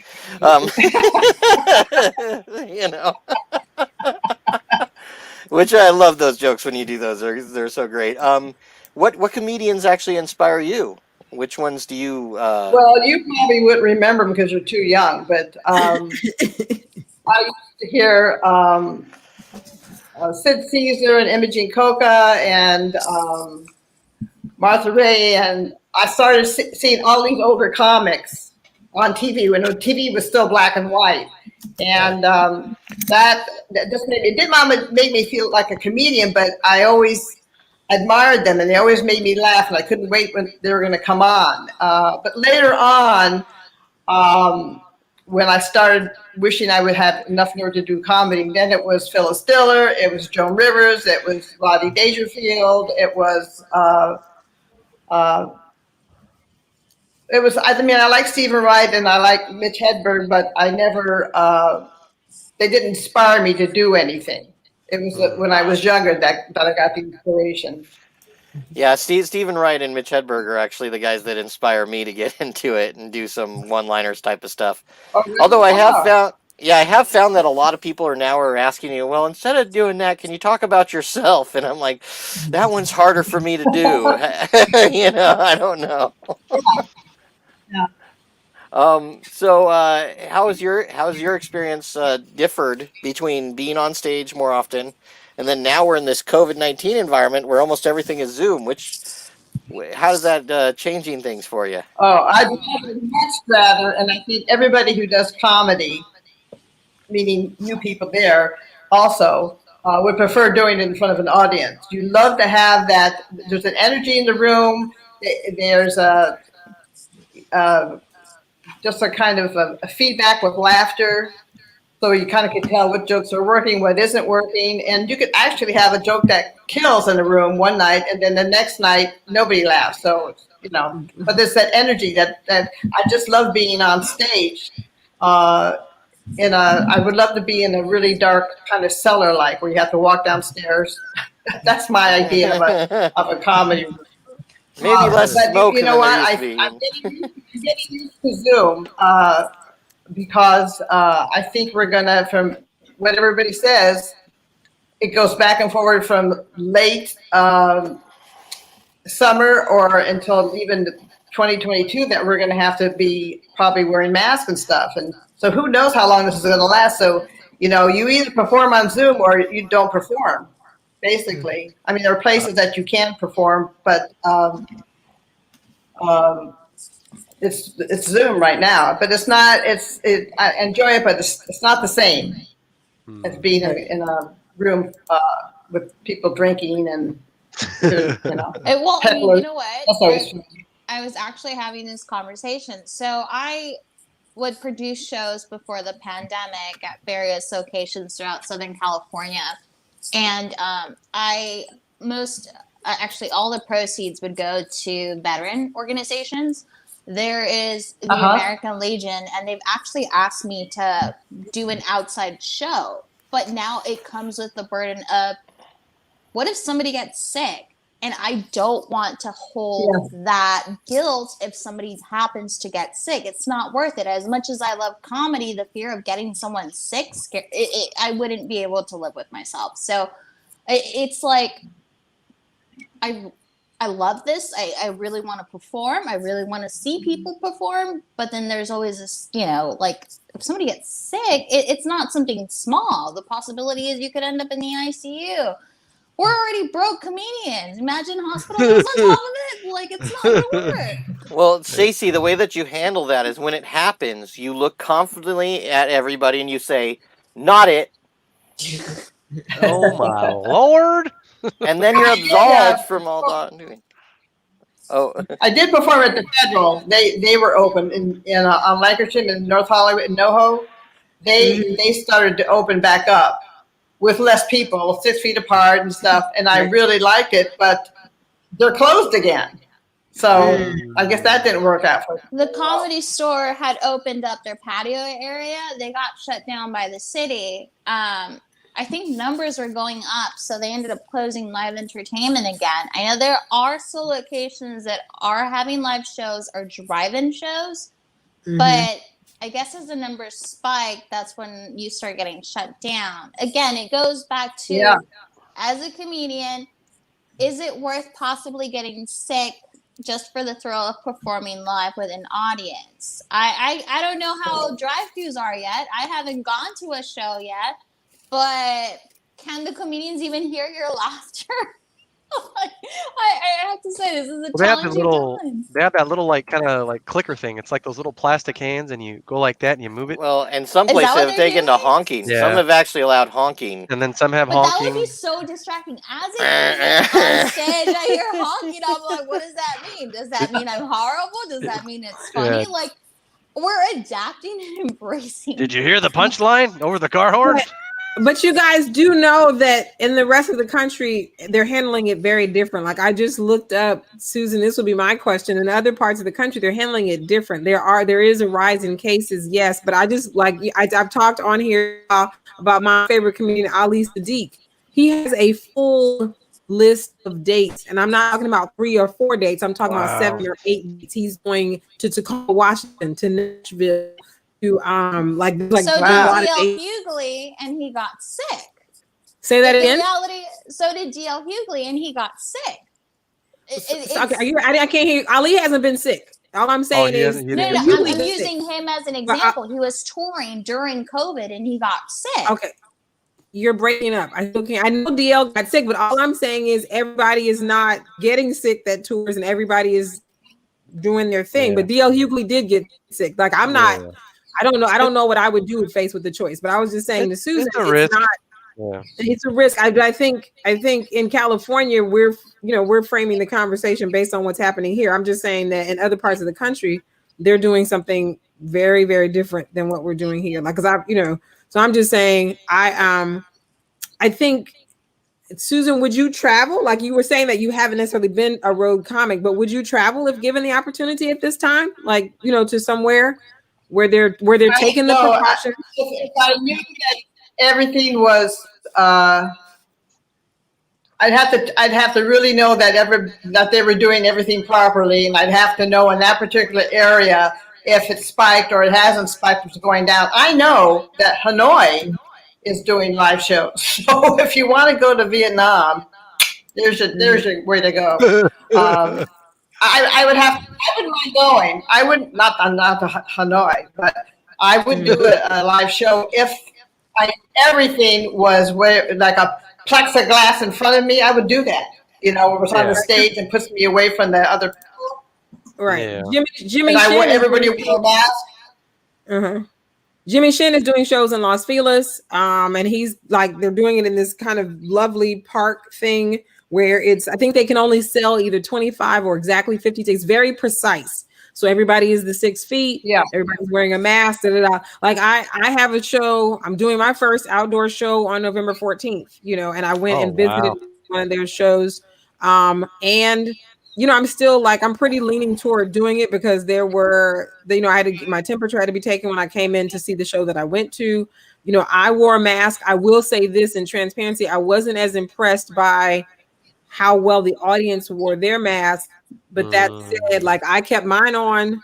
We kept our 6 feet, me and the person, we went with whatever. So I'm just looking at it I am. Yeah. I think I agree with you 100%. I think all the precautions, I have to feel very strongly and very comfortable about the precautions being in place to do it. And of course, even in the state of California, because it's, the people are working it out, there are some guidelines. And I know in the case of Jimmy Shin, because I just happen to know him, I know he went through, the channels to figure out how, what's available within, the ordinances.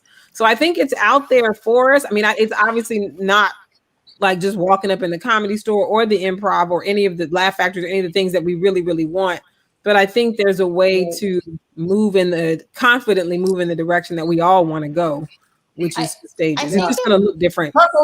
We could be over this much quicker if people would wear their masks. These people that don't wear their masks, that feel that for some reason wearing a mask takes their freedom away.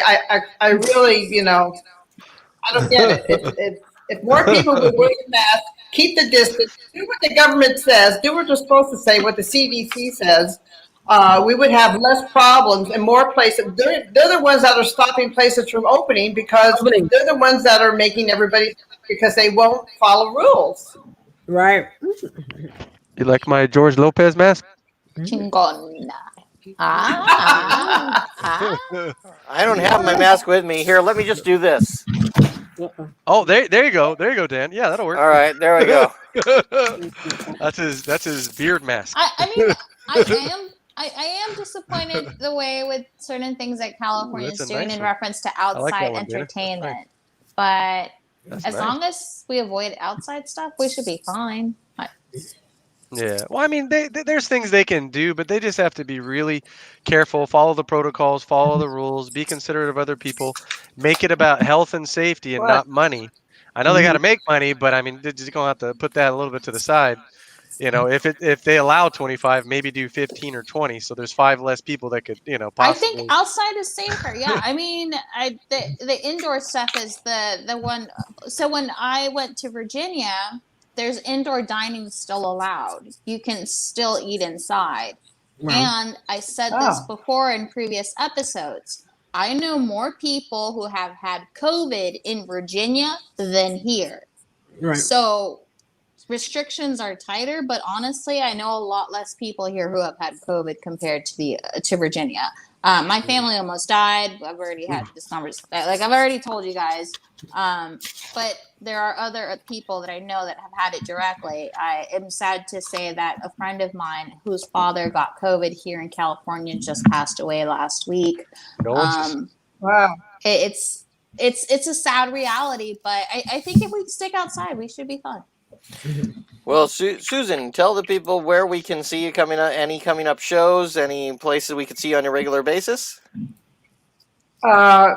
No, you can't see you on a regular basis. I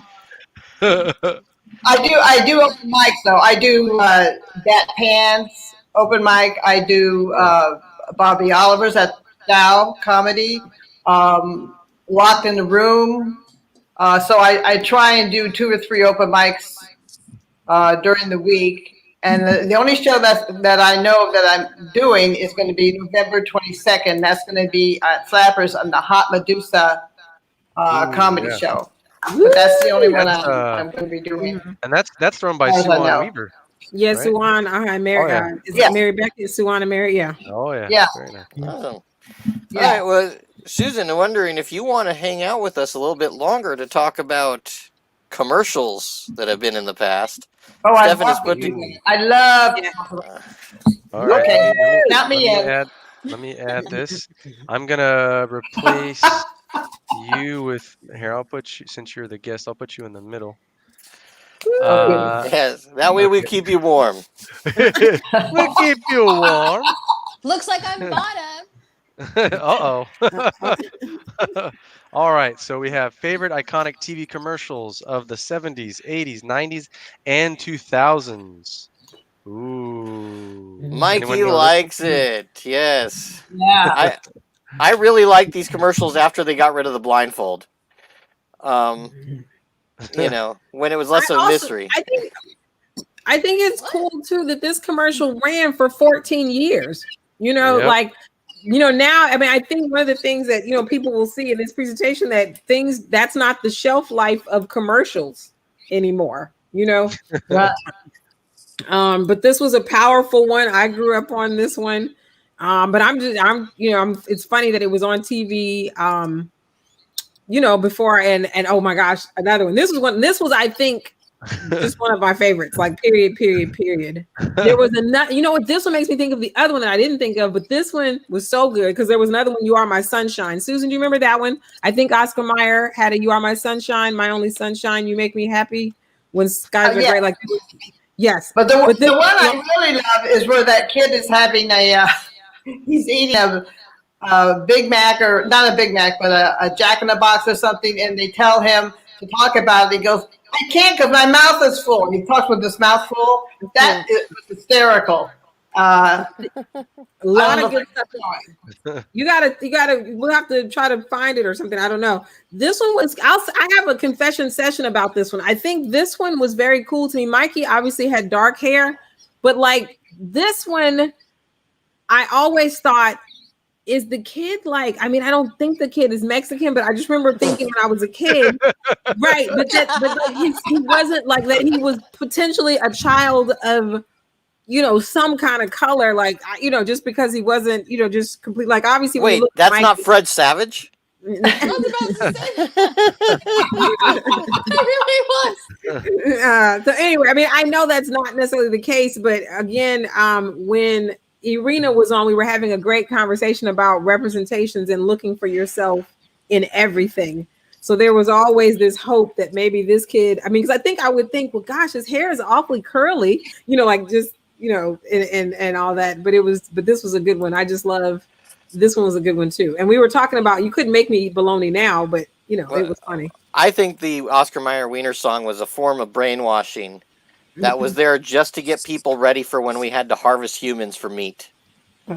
Oh my lord! Give me this one.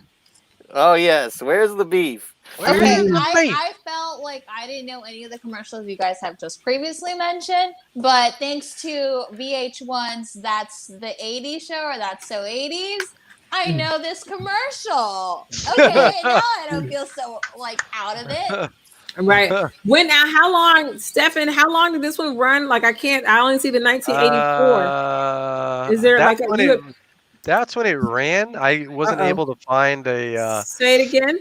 Oh, sorry. That's when it ran. I wasn't able to find the length in which it the ran. length of time. Okay, no, It did run for a while. Sorry. Though. It did. It did. I think it ended when a bunch of women complained. They were sick of their husband's joke walking in the bedroom, grabbing himself and going, "I got the beef right here." Oh no! Oh my lord! Wow. Oh, I remember that. Yes, the California raisins. I remember that. Yeah, I didn't know they were raisins at first. What did you think they were? Like rabbit poop or something? I thought it was poop I too. can't. Oh my god! I can't with you guys. I can't with you guys. I didn't know.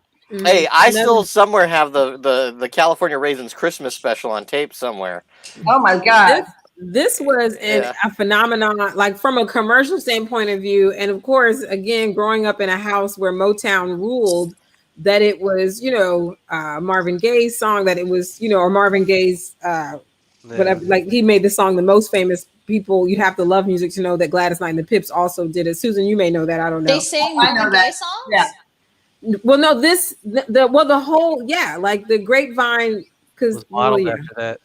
Yeah, we should have. I guess next time, if we ever do it, we'll show the videos. We'll show the actual commercial. But yeah, so they would different versions of the commercial. They would play that music. I heard it through the grapevine. That was it. Look how long it ran from 1996 to 1998. Another one, 13 years. Commercials do not have that kind of shelf life now. And they still didn't get kids to eat more raisins. Poor guys. How do we know that? Do we know that to be true? No, I don't know that. I'm just joking.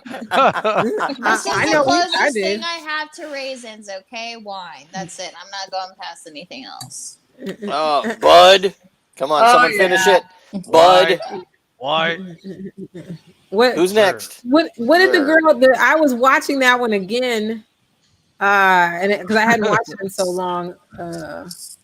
Oh, the Budweiser frogs? Like I had to watch it again because I knew what it sounded like, but I forgot about the girl frog in the distance. Like, well, this should not have lasted for 5 years. It's ridiculous that a joke like this lasted for 5 years. No, I agree. Okay, did they have a Christmas? Didn't they like belch out the Christmas theme or something? Like, okay. With all of these, there are several versions. I will look that up, but yeah, I remember something with Christmas hats. Stacey, to your point, was it like Budweiser, Budweiser, Budweiser, Budweiser, Budweiser? Probably. Hey, man. Probably not. Budweiser, Budweiser, Budweiser. Now it's gonna bug me. Like, what did the girl used to say? I literally just rewatched these, and I was just like, I forgot about that. Like the girl in the distance. But once he gets there, Now I remember the VH1 show name. I think it's I Love the 80s. And that's what I love. What's up? I love this one. See, this one didn't last as long, and this was funnier. But and by the way, Nick actually foreshadowed to this in our comments. He put "What about was up?" But yeah. Can I tell on you, Stefan? Uh-oh, did I spell something wrong? No, you did perfect. But can I tell on you? Can I tell what you told me when I was? Oh yeah. Like I was. Stefan said he was not familiar with this. Like he's not heard of this at all. And I was like, how is that possible? Like, I mean, it didn't. I know it only had 3 years, but it was huge, and they had several. Like there's a top 5 because there was more. But anyway, like the guy in the yellow, I know he's still out here. He's an actor. He's whatever. I was telling Stephen that Charles Stone in the rust color was the writer and the director. He was the one that created this idea. Oh, top left. The guy at top left. Top left. I mean, it was put onto Scary Movie, so it was. Yeah, I mean, it was was a huge phenomenon. And the last thing I was going to say is Charles Stone, actually, his feature directorial debut was Drumline with Nick Cannon. So he's still, and the only time he was likable. And so before that, though, Charles Stone was directing music videos. So I know you guys have heard of The Roots and you've heard of Tony. Oh, yeah. So he was directing. So Charles Stone was directing music videos way before this. And then he did this and it put him on the map in another way. So just, and this was the advertising agency DDB, I think is called, was like, I was reading about it and they were just like very exciting because this was kind of the first viral video, like something that went viral and and kind of operated in that way because of the time and because of what was going on in our world. Well, the thing is that this became something where I liked it until I worked in an office where I had to hear one guy say it every day. He'd walk into the room, what's that? Stop it. Just stop it now. You're killing something funny. Well, especially after it was on Chappelle's show when they had something similar or the same thing. And then after that, all my friends, that's all they would do every time I saw them. What's up? But all of that came from this. All of that was just, because I think the other thing. Little John that started that though? Little John? Well, that's before Little John. Okay. This was way before Little. No. Oh, it was? Okay. Oh, okay, Yeah, I'm wrong. Okay. Yeah. Like what? Okay. Yeah. But I would probably waking up my kids. But I think this was just kind of definitely a nod to to hip hop culture and to just the way that people that young men communicate and that this is that says everything. So it's just this one meant a lot of things in a lot of different ways, and it came at this great nexus of we were getting into Google owning YouTube around this time, a little after, and so things, it just came at a great point when the way that media became distributed amongst consumers was changing. Does anybody remember the channel called The Box, which was basically just music videos? Since MTV was supposed to be only music videos, but then it turned to really shitty TV. It turned into programming. Then they had to come up with an MTV2. That's the only time I would remember these commercials because the box would play music and I would play this all like Spice Girls, Britney Spears. But I remember these commercials because that was the only time I'd actually sit around for commercials. I was waiting for NSYNC to come on. Oh, man. So Dana, you do remember the box? Am I the only one that does? Me and you. I'm saying because I was a music video fanatic. Like before, around the time of MTV was still playing video around the clock. There was on NBC late nights. There was a show called Friday Night Videos that would come on Friday nights for like 30 minutes, and then so it eventually would be an hour. If you had cable at that time, which was early 80s to mid 80s, then TBS would had a show called Night Tracks. Night Tracks would come on at like TBS? 10 or 11 at night. Yeah, TBS, TBS, because TBS is obviously is an Atlanta-based channel, and they would play videos on Night Tracks from say like it would start about 10 at night, and it would go easily till like 4 or 5 in the morning, and then by the time the morning came, they would do whatever their regular programming was.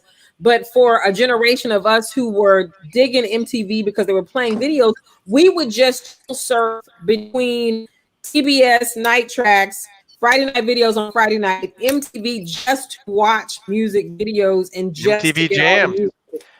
See, I was a metalhead, so we had to go search our music outside of the pop sphere. We didn't have shows. No, we had one. So when the box came along, Headbangers Ball didn't count. It was just a great extension. So the box was like a modernization of all of the things that we loved, because I loved. And I love music videos 24/7. So you know how most channels after like 12 a.m. you get those commercials for like want to buy this CD with all these songs that you'll love. On it. It's only Time magazine subscription. Yeah, or the Time magazine. So there was the Columbia Club for a penny, and then Time magazine put out these collections. And I used to buy those collections just for the record. I was still buying those collections. Oh, Dana, this one's for you. Okay, let's see what you like what Lauren put. Let's see what Lauren has. Wasn't Soul Train regular network TV like Channel 5? KTLA? Yeah. See, I was just all about Metal and Smothers Brothers. But So I thought does that was anyone only a remember? weekend Oh my thing. God. Oh, Lauren, of course. Lauren, like, oh my God. Like my sister and I, that's all we did. That was the culmination of every Saturday, my whole life. Like I still, Oh, yeah. like we still talk about the iconic moments. We still, a bunch of us still remember when Prince made his first appearance on American Bandstand. It was the most amazing shit. He sang Soft and Wet. And then when Dick Clark talked to him, he would not say a word. Like literally, Dick Clark was like, "You're 17," because I think when he came on, when he did American Bandstand, he was like 17 or 19, and then Clark said, "Well, how long have you been making music?" And Prince just put up the number 4. And there's a whole group of us of Gen Xers who were like, we were sitting there with bated breath, and we still remember that he did not say anything. All he did was put up the number 4. The hair was gorgeous, but it was the Prince of the 70s is a very different Prince than everything. But shit, Prince of the every decade is probably different. Okay, so Very it's much. crazy. Soul Train was my introduction. Okay, remember, very Hispanic, and I grew up in a super Hispanic household with Hispanic friends and everything, because that's all it was in Van Nuys. Okay, I was in ghetto in the hood, and so the only introduction I had to African American culture was Soul Train, because in reality, MTV and the Box would play all these white people. And every now and then you get like Blackstreet. Every now and then. Like that was my jam because of the Rugrats. Right. But that's so funny because you're still talking, which is wonderful. You're talking about the 90s, and like for like I'm talking, I agree with you. Like you got it. Even you with 90s Soul Train is a very different Soul Train than what Lauren and I would be talking. Well, I don't know if I agree, because I would like see people like thrust their hips, and I'm like, what are they doing? Don Cornelius. Don Cornelius, though. Like, but I don't. Was he still by the time you were watching, Stacey? Was Don Cornelius still hosting by the time you watched? I don't know. I was so like in love probably with not this then. R&B. Like, okay, again, super like I did not grow up, and then the TV did not play this music often, so I just hear like R&B, like Babyface and all this, and this is the only place I would be able to hear that music. So I don't know. I didn't grow like it was only on I think like once on Saturdays in the afternoon, in the most random of times. That's always the case. Yeah, all the whole time, like from my childhood, because I've watched it. I do not remember not seeing Soul Train as a kid, and it only came on Saturday mornings. In the morning? Yeah, it would come on. Yeah. I'm sorry, Susan Ware is probably the only person that knows what I'm talking about. But yeah, it came on Saturday. So what it would come on like before I think American Bandstand was last. So I think you would watch. What we did in Huntsville, Alabama, was we would watch all the cartoons, and then the culmination of cartoons. With Schoolhouse Rock sandwiched in between, with all the Schoolhouse Rock sandwiched in between. Then we would watch Soul Train. Then we watch American Bandstand, and then it would be time to do your day on Saturday, whatever that meant. Wait, Schoolhouse Rock played on regular programming? I thought it was just something teachers showed their kids, so they didn't have to teach the curriculum for the day. No, we need another whole show devoted to this. Schoolhouse Rock. It was an amazing. Maybe not a whole show, but a part. I think Susan was going to say something. We know. I think everybody knows what I mean, sir. Were you gonna? Here's the. I actually could do probably a whole show, but I understand not this one.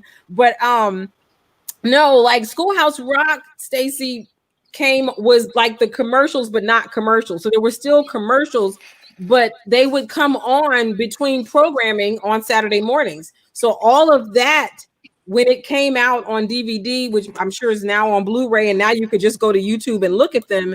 They were part of like how I was doing a better job with my numbers than most kids because I was watching. So 5s and the 8s and the 9s in the pool room, and the 3s if you could skate a figure 8, conjunctions. Like I still remember being like, but those came on. Yeah, so those came on between cartoons in the morning. So for us, we were watching whatever the cartoons were. Then we would get like the interlude is like, and those would come on. and then you'd watch more cartoons, and then some more would come on. You would easily see 3 or 4 every Saturday morning. Every Saturday I feel morning. like such an outsider in this conversation. Welcome to my world. Welcome to my world. But everybody's an outsider at one point, and then we bring you back exactly. in. I have to say, welcome to my world. But I love this. This is my favorite type of stuff. We're already at 10 o'clock. I can't believe it. But yeah, like that's how those existed. Like we are a generation of kids who got to see them created in real time and all that good stuff, you know. All right. Well, it is 10 o'clock, so it's time for the ending song. Everybody join in. And now it's time to go. There's no fucking ending song for this show. Not yet. Not yet. Baby shark. Boom, boom, boom, boom, No, Right. don't start. I will punch you, Stefan. I will go to your house just to punch you. Susan was gonna say something. Was there something you wanted to say, Susan? Sorry. No, I'm just having fun. This is good. By the way, is it bad that I taught my kids to sing? Oh, what was that? Say that again, Susan. Wait, we didn't hear you say. What'd you say? No, I'm just having fun. I could do another hour listening to you guys talk. It's fun. My horrible singing. Thank you. Yes. Oh, I'm so lonely. Me too, Susan. I want somebody to touch me. Well, when I leave this room, everyone's gonna be asleep, and I'll be alone with my thoughts, and that's not a good thing. I don't want Thank you, everybody. Thank you, Lauren. Yes, our Saturdays were a lot the same, Lauren. Yep. And just thank you, everybody, for rocking out with us from week to week. We are so thrilled. Susan Ware, so happy to have you on, my sister. Love you so much. And I've Thank you for having me. I had a great time. Yes. Let me see. Nick has an interesting. Oh my God. Nick has a great comment. He says, one of the reasons I love being white and raised in West Covina with Soul Train, shit was funkadelic. I love it. Like, The fact that it is funkadelic. Okay. And I was gonna say, does everybody understand that Funkadelic is a musical group? That's not like, Funkadelic is a music group. It's not an adjective. Does everybody understand that? Yeah. Well.